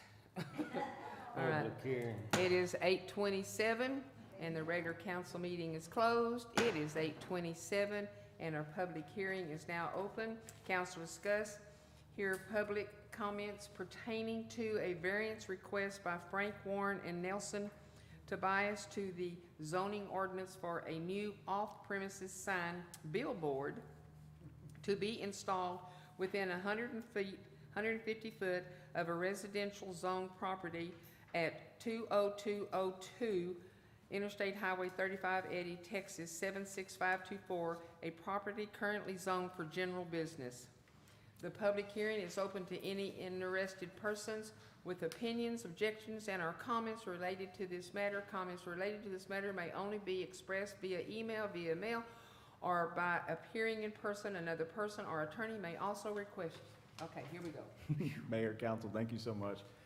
I think we got all the top items on this slide hashed out. I'll just clarify that this is a variance to zoning, section 12-132 that prohibits commercial off-premise signs. So your business is not located on that site within 150 feet of a residential zone property. So they're desiring to install a new billboard. The new billboard new billboards in Bruceville-Eddy can only be constructed along I-35. It's subject to TxDOT permitting. As required by state law, we sent out proper notice to this, to neighboring property owners within 200 feet. That was 7 notices we sent out in total. We also published it in the Waco Tribune Herald. And just so everybody's aware of the location here, you've got the little dot, and then you've got Evergreen Street. So the property owners own this little stretch here. It's like a little triangle. It's where the Texaco used to sit. This side of the creek. Yeah. No. Texas Road. And then you can see here, this is our zoning map. The site is zoned general business, and then right here next to it is that single-family district. So a permit that was submitted back in February was denied in accordance with our ordinances, and on 2/13, this request for a variance was submitted, and they have paid all their fees and are up to date. Okay, did we have any letters come back saying they didn't want anybody to say they didn't want it? We did not. We had one item included in the packet that said that we were in support of it. Okay, great. All right. Any discussions? Anybody want to make a motion? Oh, it's a public hearing. I keep It's a forgetting it's a public public hearing. hearing. Please come up and talk, ma'am. I'm so sorry. I'm just tired, So, so. again, I was looking at that Yeah. one before, and so, I'm wondering if, could you approve this and say that a percentage of these cells, like, if this person makes, this billboard makes $4,000 a month, or $10,000 a month, can Bruceville-Eddy, say we permit this if Bruceville-Eddy gets a certain percentage of that amount for this many years? Very creative. Yes. However, we do not own the underlying land here, so no, I No. think that would be a outright no-no for us Yeah. to do. Really, Yeah. the only question here at hand Yeah, is, because we own Yeah. some land that has a billboard on it, and we get a percent of that, but we that would be a own the different story. land. Yes, ma'am. And this is owned by an individual. Yes, ma'am? Okay, So there's supposed to be a certain amount of space between each billboard, correct? That is correct. So does Bruceville-Eddy own land along that same stretch that they could erect a billboard? No, And make we've, money for we already Bruceville-Eddy? have 2 billboards that are currently leased to Media Choice, and they're, I can't even, they're probably closer than the current 1,500 distance requirement between billboards on the same side of the highway. But yeah, I think we're already maxed out, I would say, on billboards for city-owned city. land. I gotta say, I like where you're going with all this. Yeah. Good questions, though. Good questions. You're trying to make money for the city, and we appreciate that. All right. Anybody else have any more discussions about this? Okay. It is now 8:32, and the public hearing is now closed. It is 8:32, and our regular council meeting is back open. Variance request for off-premises sign distance 20202, Interstate Highway 35. Council to discuss, consider, and possibly take action on a request by Frank Warren and Nelson Tobias for a variance to section 12-132 of the City of Bruceville-Eddy zoning ordinance to allow for a new off-premises sign billboard within 150 foot of the residentially zoned property at 20202 Interstate Highway 35, Eddy, Texas 76524. The 0.176 acre site is currently zoned as a general business district and constitutes adjacent to I-35 in the City of Bruceville-Eddy, McLennan County, Texas. Yes, sir. Okay, I'll Mr. Wiggins. I'll make a motion to approve the variance request for off-premise sign distance at 20202 Interstate Highway 35. Okay. I'll second. Okay, Mr. Prater, second. All in favor? Unanimous. Thank you, ladies and gentlemen. Okay, number 18, Police Chief Report, Mr. Michael Dorsey.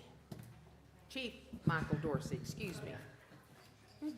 Thank you, ma'am. Good evening, Mayor, Council, Good evening. citizens. Good to see everybody. I'm used to giving my report a little bit earlier. I've been sitting back there getting comfortable and getting sleepy. So. I'll start off with our February report, Police Department report. For the month of February, calls for service, we had 111. Report-wise, to include arrest, offense, and incident, total of 14. Criminal offense arrests, total of 6. Crash reports, total of 3. Citations and warnings, total 193. Citations, total 127. Warnings, total 66. Also, for the month of February, security checks, 123.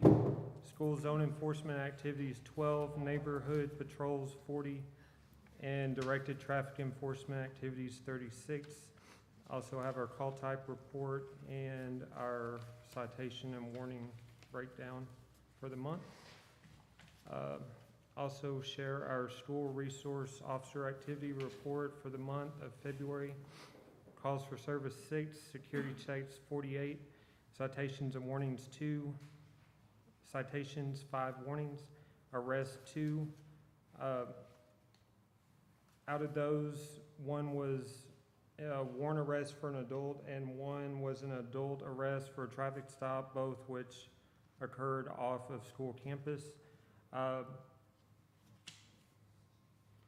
Moving forward, and I will be sending this out, and for all future reports, I will make sure it's clear what arrests occur at school and which ones do not occur on school campus, especially in the month of January. I know Officer Presnell has helped us due to our extremely high workload. He assisted us with some things, and then he also picked some things up on the weekend, so he had a really high number in January.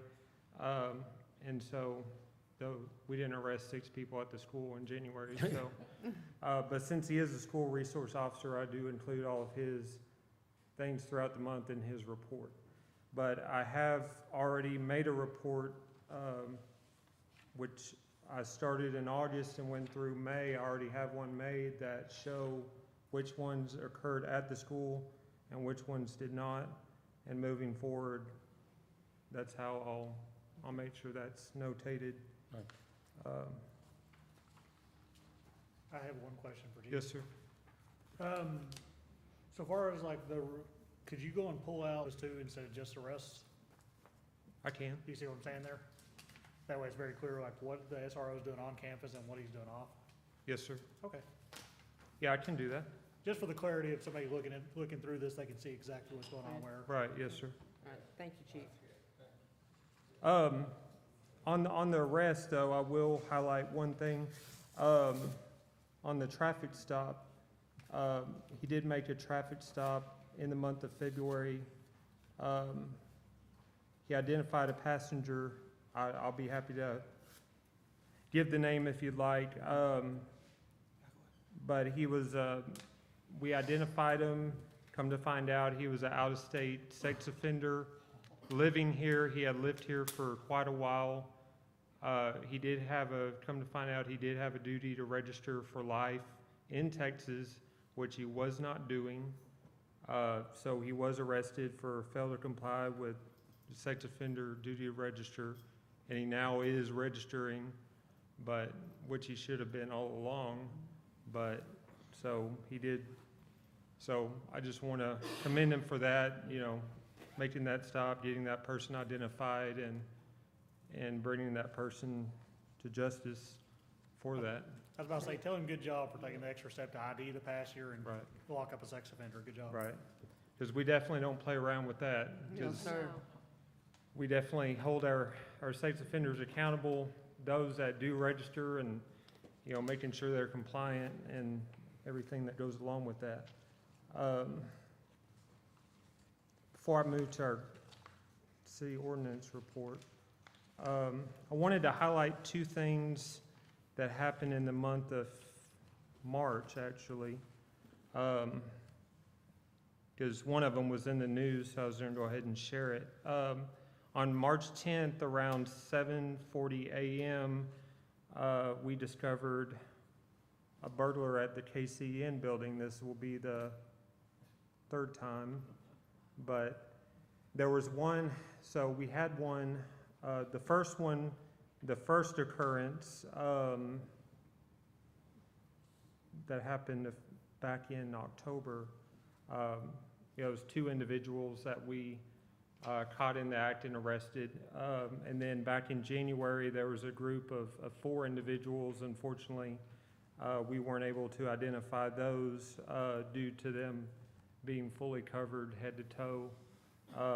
I don't think they got away with a whole lot, judging off as many times as we've been in the building and seen the way it's looked. But this last time back in March 10th, due to the surveillance and the activities and the patrols that we do on that building, we were able, so it was March 10th, 7:40 a.m., there was an individual by the name of Brent Bradley, 53 years of age, from the Williamson County area. So he was not even from here. But he targeted the KCN building. He even rented a U-Haul truck. And he drove the U-Haul truck around to the back of the building, parked it, and then thought, he basically could do whatever he wanted, but we caught him red-handed in the act, loading that truck up. So he was arrested on site, and he has a whole list of charges that he went to jail for that day. But he did quite a bit of damage, but I'm just happy we were able to get him caught and get him stopped and be able to get a little bit of relief back to the owner and get some of his property back to him. Yes, sir. Because nobody likes a thief, and so I'm glad we were able to get him caught. The other thing I'd like to highlight, this happened March 21st, so last week. There's a citizen that lives in our community, I won't name him, that really needs some prayer and really needed some help.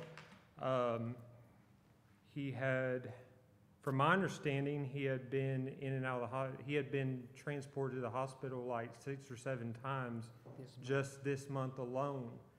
And it kind of sounds like the definition of insanity. The same thing keeps happening, and then you expect a different result. But he was going to the hospital, and I think it was all due to his living conditions, which were extremely poor. And he was going to the hospital for various things. Most recently, he had gone to the hospital on March the 19th. I actually went out to that call at like 5 a.m. He had like a dislocated shoulder, and he was transported to the hospital. He was only there until the 21st, and then he went back home to the same conditions that was basically killing him, literally. And so no one asked us to go out there on the 21st, but we decided to go out there and intervene and to see what we could do to help him. And which I feel like, you know, if no one had done anything, you know, he would have been left to die, literally. And not only that, you know, he's an elderly gentleman, he's a veteran, he served our country, and he does not deserve to live in those conditions, and he certainly doesn't deserve to die in those conditions. He deserves to, you know, whenever the good Lord's ready for him, but he deserves to die with dignity and respect, not in those conditions at all. But so we went out there and kind of assessed the situation and figured out that, you know, he wasn't able to care for himself, and, you know, his mental condition was not, you know, his mental state, mental health, mental illness, you know, was preventing him from caring for himself. So thankfully, we were able to do an emergency detention order on him. And, you know, even though he refused to get the help, he was like, I'm not leaving, you know, I'm not walking out of this house, but we were able to talk him out without having to restrain him, without having to put hands on him. You know, we were able to talk him out of the house, get him in the car, get him to, we actually, so before, part of the problem was no one, I guess, recognized that he was a veteran, so no one got him the VA services that he needed.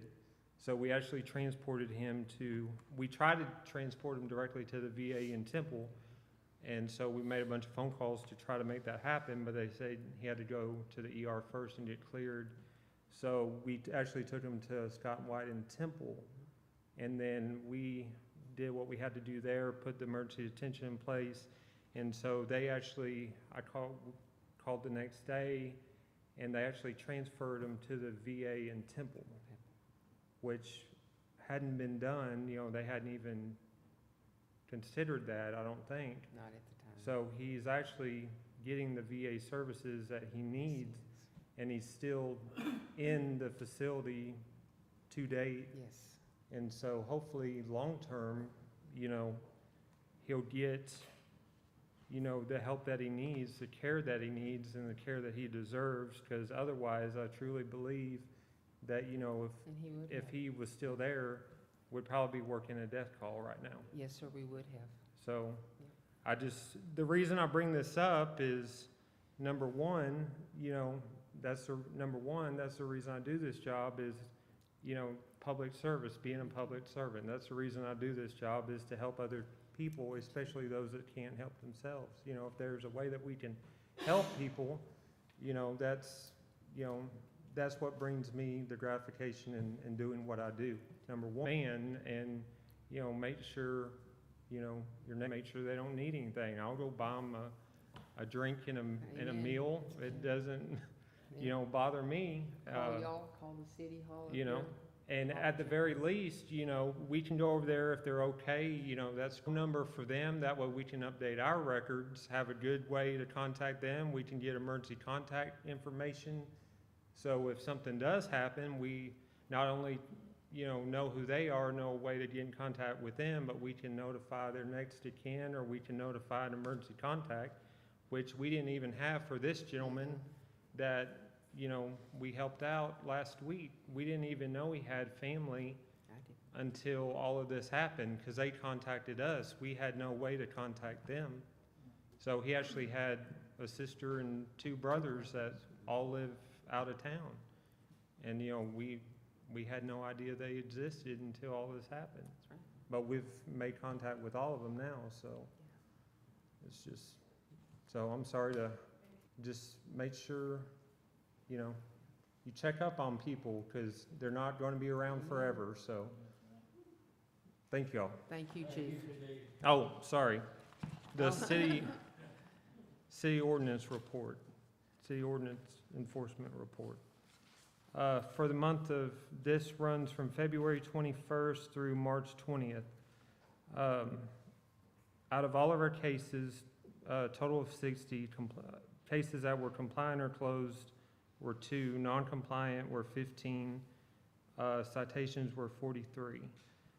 Types of violations: animal violations 4, rubbish 7, junk vehicles 6, dangerous buildings 4, and livestock violations 1. So total violations were 22. Then I also have the case status chart and the type of violations chart in the report. All right, I think I'm done now. All right, appreciate you, Chief. Thank Thank you very y'all. much. You bet. Okay, the Public Works Director's report, or Johnny, or both. He's pointing at you, Gene. Oh, okay, I'm gonna try to make it quick. Yes, the water loss is up this month as far as last month, but, it could be miscalculation on water loss for leaks. I don't know, because it's just an estimate, but, our leaks, we only fixed 18 this month. I say only, but, 18. Last month it was a little bit more. We probably have a few little ones out there that we haven't been able to get to because we're babysitting Black Rock. Like today, I sat over at Archie and Mesquite waiting for them to get to that corner. Because when they get to that corner, they're gonna hit a line. And I know it's coming. We've fixed it once and it's gonna come again. So, but they've only got 1 crew right now putting in mains. So we're down, they sent 1 crew to Mesquite. So we've only got 1 crew digging up the roads. So hopefully the leaks from them will go down a little bit. Full list of them yet. And I talked to the contractor from Ferguson. They ordered a rebuild kit for the fire hydrant by the post office. Okay. And he said it was a full week turnaround time before they got it. This was last week. So hopefully within the next week or so, we'll have the rebuild kit, because they don't want to come tear it apart and not have the parts to put it back together. Right. So far, I've got 7 different hydrants on our system. Not in the city, on the system. Some of them go back to 1958. I've got 2 that are Iowa brand fire hydrants, know nothing about, 1971. So just to be clear, we're talking about the different types of hydrants that are gonna need different types of tools like we Right. discussed last month? Okay. Right, but I'm gonna call tomorrow and price hydrants, and if we can afford to replace 1 or 2 this year and 1 or 2 next year, then like the off-brand, I've got a Mueller, I've got a Clow. American Darling is reputable, they're all down the interstate, those are all new ones. Kennedy, MH, Iowa, and AWWA. So I'm gonna try to eliminate those stragglers and try to put in either American Darling or Mueller, that way we can eventually get all the fire hydrants pretty close to 1 tool or 2, just not getting me the list. And I'm getting them GPS so I can get with Armin and our GIS system where I can click on that hydrant. It can tell me what brand of hydrant it is. Good. and what year it is, so we can have that for our reference too. So we're looking into it, it's just slow with having to babysit Black Rock, sorry. Yeah. And we don't have the one down by the post office fixed yet? That's the No. one you said you, Right, the guy that was coming out ended up getting terminated with the guy at Ferguson's, and he told me last week or week before last that it was a 4-week turnaround to get the parts to rebuild it. So this was 2 weeks ago, so we should have a rebuild kit within a couple of weeks. yeah, but I mean, why didn't we already have that ordered? That We- rebuild kit? Because the last meeting, if Okay. I recall, those people, we was waiting on, we couldn't do nothing because Right. we was waiting on them to come train us how. But we Exactly. could have already had the parts ordered. I don't know what parts to order. They are ordering them from the distribution.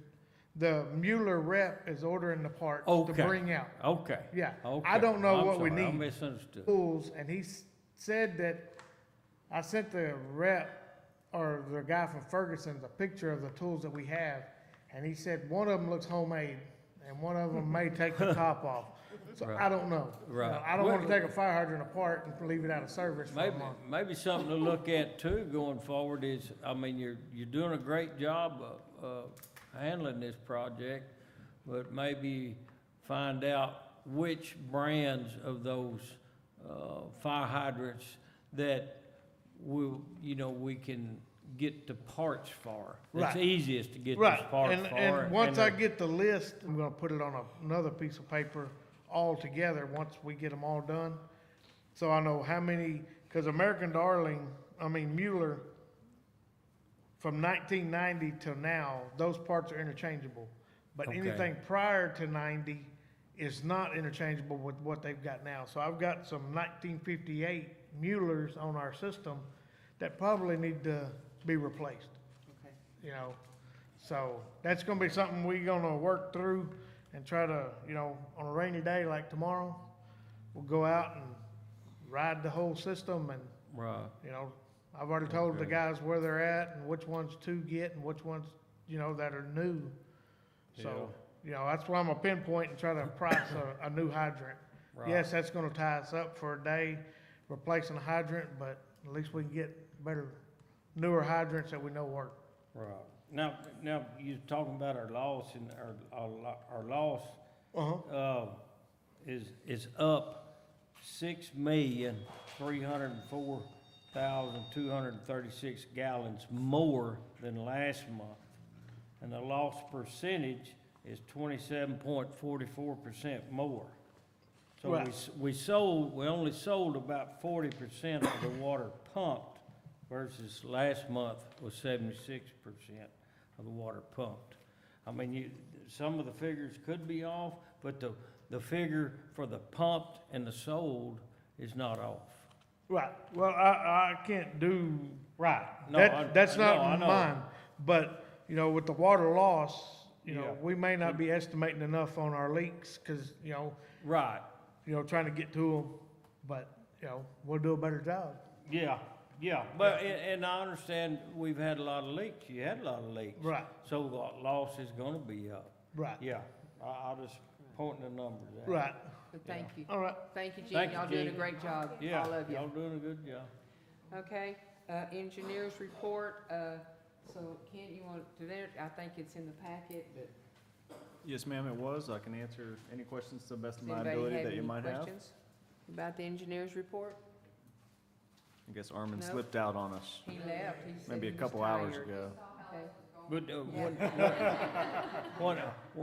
one thing on that engineer's report, on that water meter feasibility study, that bullet point, I believe number 2, the second bullet point there. Do you have that? Here, you look at mine. Is that one that we talked about earlier in the meeting? Yes, sir. That's that one, and it says needs improvement or something? doesn't That's it? correct. Improvements needed. Okay, all right, that's all I had, thank you. All right, Okay, I'm moving right along. City Administrator's Report, Kent? Mayor, Council, I know it is getting late. We had a very front-end heavy agenda for you tonight, and I know there's still some items left to come. So I can certainly put this on record and go through it, or if you'd like me to, I can just answer any questions that you might have. We can Does do anybody our have best. any questions or? Not gonna hurt my feelings. Okay. All right, no questions? Hearing no objections, I will cede the time back to y'all. All right. Number 22, consent agenda. All items listed on the consent agenda will be considered by the city council and will be enacted on by one motion. There will be no separate discussions of these items unless a council member or a member of the public so request.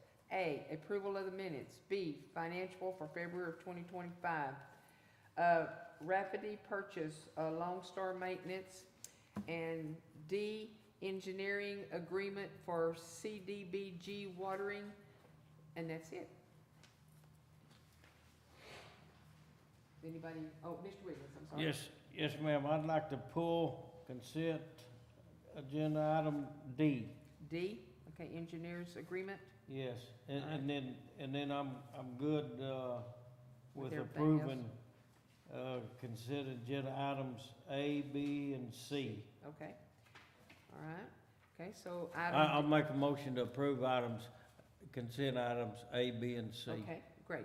Do I have a second? I'll second. Okay, Joyce second, all in favor? Okay, great, thank you. Okay, we pulled out engineers, agreement for CDBG Water Main Improvement Project 5M Association LLC. Council discuss, consider, and possibly take action on to approve the mayor to enter into an engineering surveying agreement association with 5M Association LLC for CDBG contract C-inch water main improvement generally located in between 3rd and 4th Street. Okay? Mayor, Council, I prepared a couple slides on this one just to break down. As a reminder, 5M Associates was selected previously as the engineering firm for this limited scope project. This is the only project that they have been approved to work on.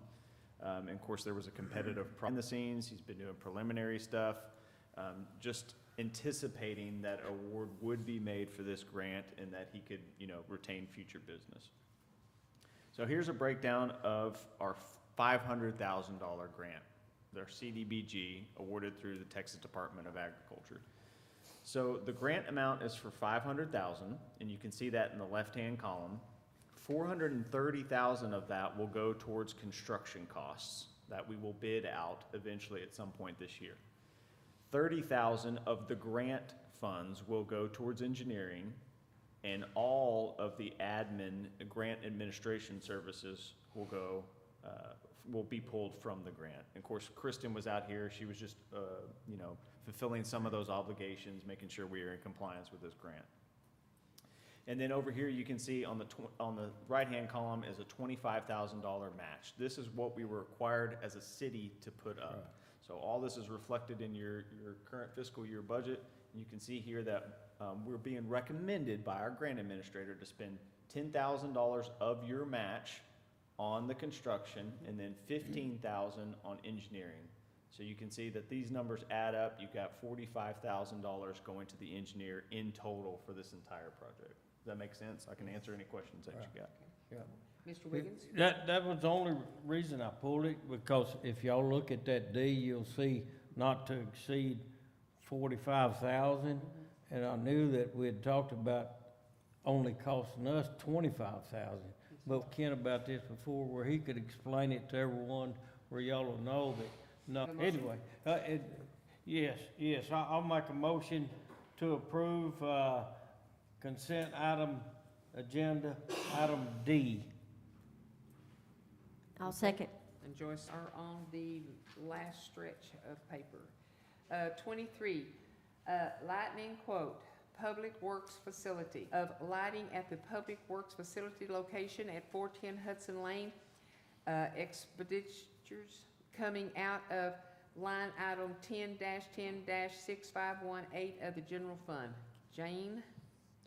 Okay, so if you go out there tonight and look, you can't see, there's one light burning out there. The lights under the wash bay are barely working. They're old fluorescent lights. And so I had to go by Alliance Electric one day, and I asked them if they could come by and give us a bid on putting 2 lights on the front of the new awning. So if we back equipment in at night, we can see. One on the side of replace the ones on the side of the building, and then the wash bay. And we would trench from the carport wash bay over to the new portion to take that burden off. We wouldn't be charged for trenching. And then, it would help us be able to see more at night and probably give more visibility at night out there for security. Yes, sir. Yeah. Mr. Wiggins? Yeah, I mean, in our budget, we do have our budget for this line item is, coming out of 10-10-65-18, and that budget was 5,000, and I have a budget balance as of our finances February 28th, 49,77,81. So we have the money here, and so with that said, I know we need lighting out there, because these guys work at night, and especially with it getting warmer weather, there's gonna be snakes out around. Right. So we need to be able to see. And- So I'll make a motion to approve this, for, not to exceed, the lighting quote, not to exceed $4,551.10. Okay, I got one comment too. I've already talked to Mr. Edmondson. Oh. And if the lighting that we put on the carport or the awning is shining that way, we'll get them to turn it. And so then it's not a problem for them because they're right behind Looking us. in your bedroom window? Thank you. I'll Okay, do I second. have a second?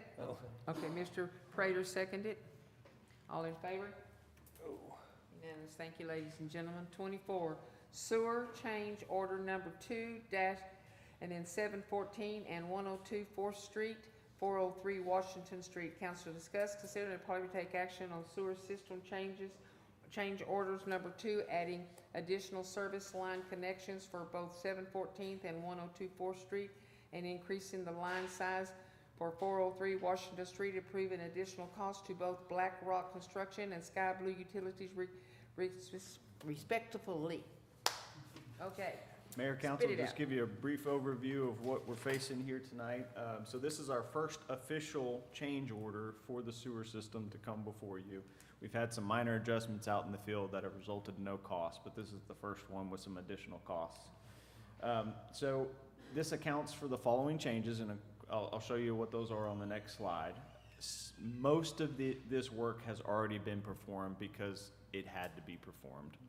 Some of it, however, was discretionary, and we're expecting that some costs will be offset. So the changes include 714. So upon inspection of the site, it was discovered that there were not one, but 2 septic systems servicing this residence. So this adds the cost of a second customer service line as well as a second OSSF decommission. Number 2 there is 102 4th Street. So this is the blacksmith shop that's been brought before you, discussing the development of that. This adds costs to the overall project. We did not realize initially that there was a cesspool there and that there was some rudimentary, water improvements. Otherwise, we probably would have included this structure in the past. What we're anticipating here is that we've made some other deductions around town for structures that, upon further investigation, do not need a sewer service connection. So we're hoping that will wash out in the end. I don't know exactly if the savings are going to 100% offset. And then 403 Washington Street, this upgrades the tap and service connection to a larger amount to account for a duplex. Just kind of a back and forth between the engineer and contractor on what sizing was needed. Ultimately, the engineer is recommending that you approve that 2-inch upgrade. Okay. Any discussion, Mr. Wiggins? Is there, at 714 4th Street, is there two residents there? Just one. One residence and two septic systems? Yes, sir. Half the house drains to one side with the septic system, and the others half drains to the other side. We were not What's up? expecting that. Oh, wow, okay, okay, that's my only question. Do we have a motion? Yeah, I'll make a motion to approve, sewer change order number 2 at 714 and 102 4th Street and 403 Washington Street. Have a second? I'll second. Prater? Okay, all in favor? Unanimous, thank you, ladies and gentlemen. 25, land lease agreement proposal, Waco, alleged group, council to discuss, consider, and possibly take action on a potential land lease agreement with Waco, a group of land owned by the city of Bruceville-Eddy for the purpose of dog training. That we had discussed about that in our meeting this, at 5 o'clock this morning, or this afternoon. It was this morning, this Just feels like afternoon. morning.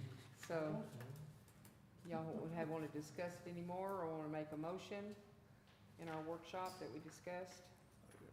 And how much did we say that they was gonna lease it for? It'd be $300 a year was our initial offer, so 25 or so a month. Okay, and all we're doing here is saying, get a contract and bring back to us, right? If that's what you'd like to do. Yeah, I mean, I'd like to, let's get the contract and bring back to us and see what the contract says, because I didn't even have anywhere in my packet how much the lease was gonna be. Yeah, I apologize for that. I Yeah. should have included that. Okay, Yeah. yeah, it was But- 300 a year.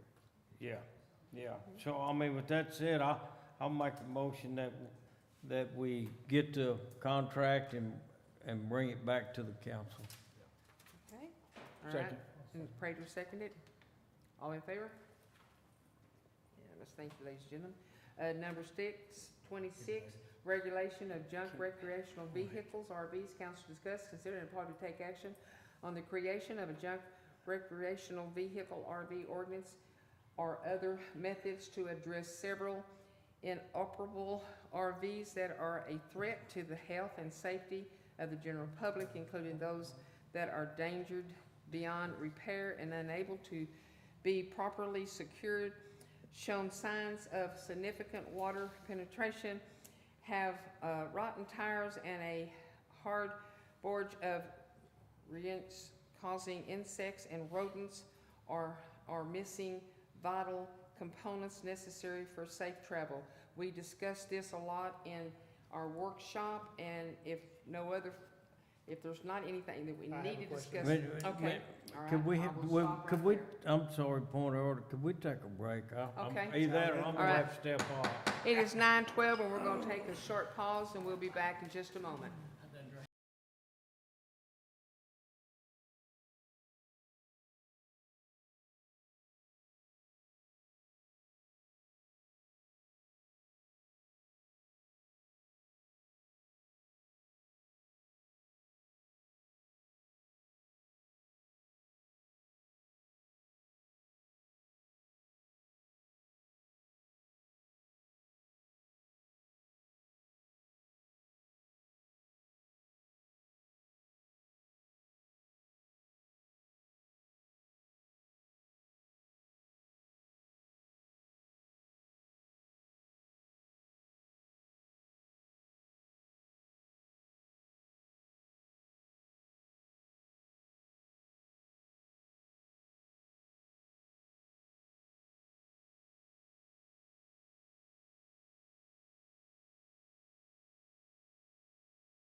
And our regular council meeting is now in session. Number 26, regulation of junk recreational vehicles. I've already read it once, but I guess I can read it again. No. Council, nope, okay. And this was discussed a lot in workshop, but Mr. Richardson Councilman Richardson has a question. I Yes, just sir. have one question. A lot of the comments that were made in the last meeting where we discussed this, are any of the council members going to recuse themselves from voting? No. I didn't understand you. He asked the question if the way this was talked about the last time we had this came up in our council, if any council member was going to excuse themselves for voting, and the question was answered by Ms. McLaughlin, and she said no, and she has that right. So we have discussed this and talked about this and rode this horse to death. Okay. So it is time that I think we need to put it to rest, and I feel like that we need to keep the motion, or what we already have in our books and stuff, and just take, Mr. McGurr had made a suggestion that we just fine tune it, not to change it, but just to fine tune it. And that is my suggestion, but I'm just the mayor, so it's up to the council. I'd like to make a motion. Yes, sir. I'd like to move that we amend City Ordinance 8.04.002, amending the language to remove self-propelled vehicles from the language, and section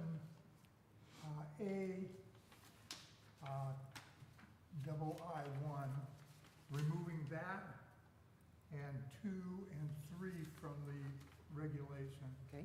Essentially, then expanding the definition of a vehicle to comply with state law.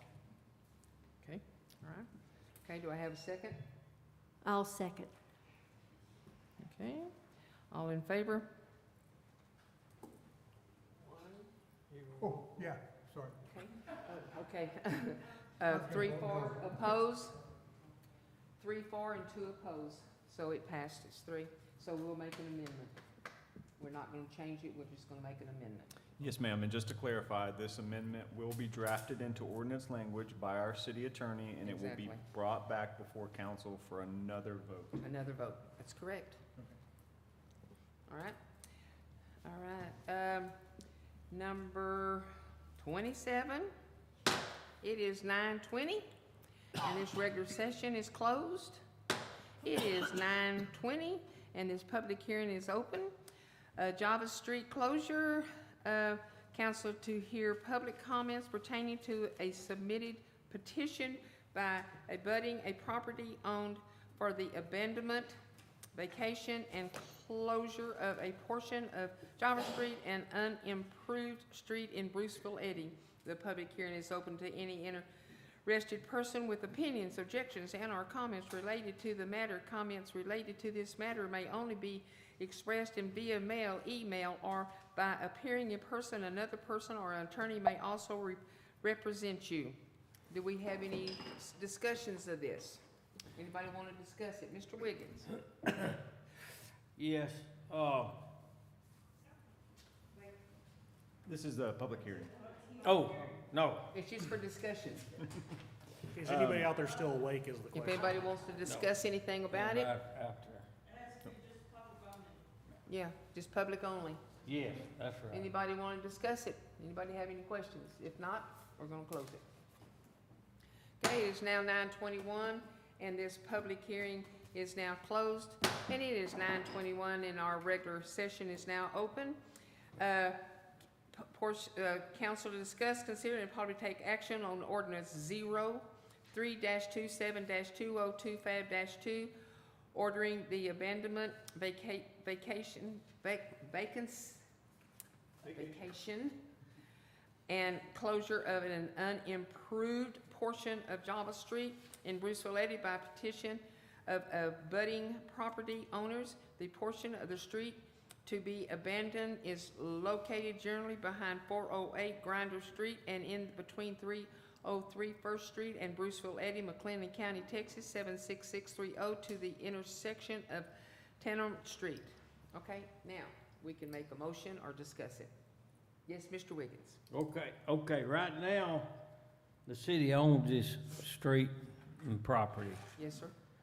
So by closing this street, we're giving the property to the abutting property owners. Yes, sir. If somewhere down the road, we need an easement for this property, then we'll have to work with the property owners to obtain an easement, which most likely will be costly. So I believe that we should close the street only with the condition that we obtained an easement on the portion of the property to be abandoned. The property owners have everything to gain, and it's not costing them anything. Yes, sir. So with that said, I mean, is anybody else have any discussion? I mean, would y'all agree with that? I mean, we're gonna give this up? We're running into that property right now, we give up that one road. Yeah. Now we need an easement on it. Right, so I don't wanna, we don't wanna have to cross So that bridge again. Go ahead and close it, but With- keep the, Yeah, so I'll make a motion that we, close, Jarvis, the portion of Jarvis Street that is marked there, and only with the condition that we obtain an easement on the portion of the property to be abandoned. all right? Point of order, would you mind including the ordinance number? And, okay, and make that ordinance number 03-27-2025-2. Okay, do I have a second? I'll second. Okay, Mr. Prater seconded. All in favor? Okay, do you have a question, sir? I just want to make a subordinate. Okay. That the city retain ownership of the land, that way we don't relinquish our ownership to that property. So in this case, we cannot do that. The ordinance is for abandonment, vacation, and closure of the street. So we would need to completely divest our interest in property ownership in order for this property owner to move forward with the sale of his house, which he's been waiting on for 6 months now. So the easement would be the path to move forward with Okay. utility I withdraw my access. motion. Okay, all right, we have a first and a second, all in favor? Unanimous, thank you, ladies and gentlemen. Number 30, Mr. Prater. I'll make a motion to adjourn. Amen. Do I have I'll a second, I'll second. Okay, Joyce McLaughlin second that. All in favor? Unanimous, thank you. It is 9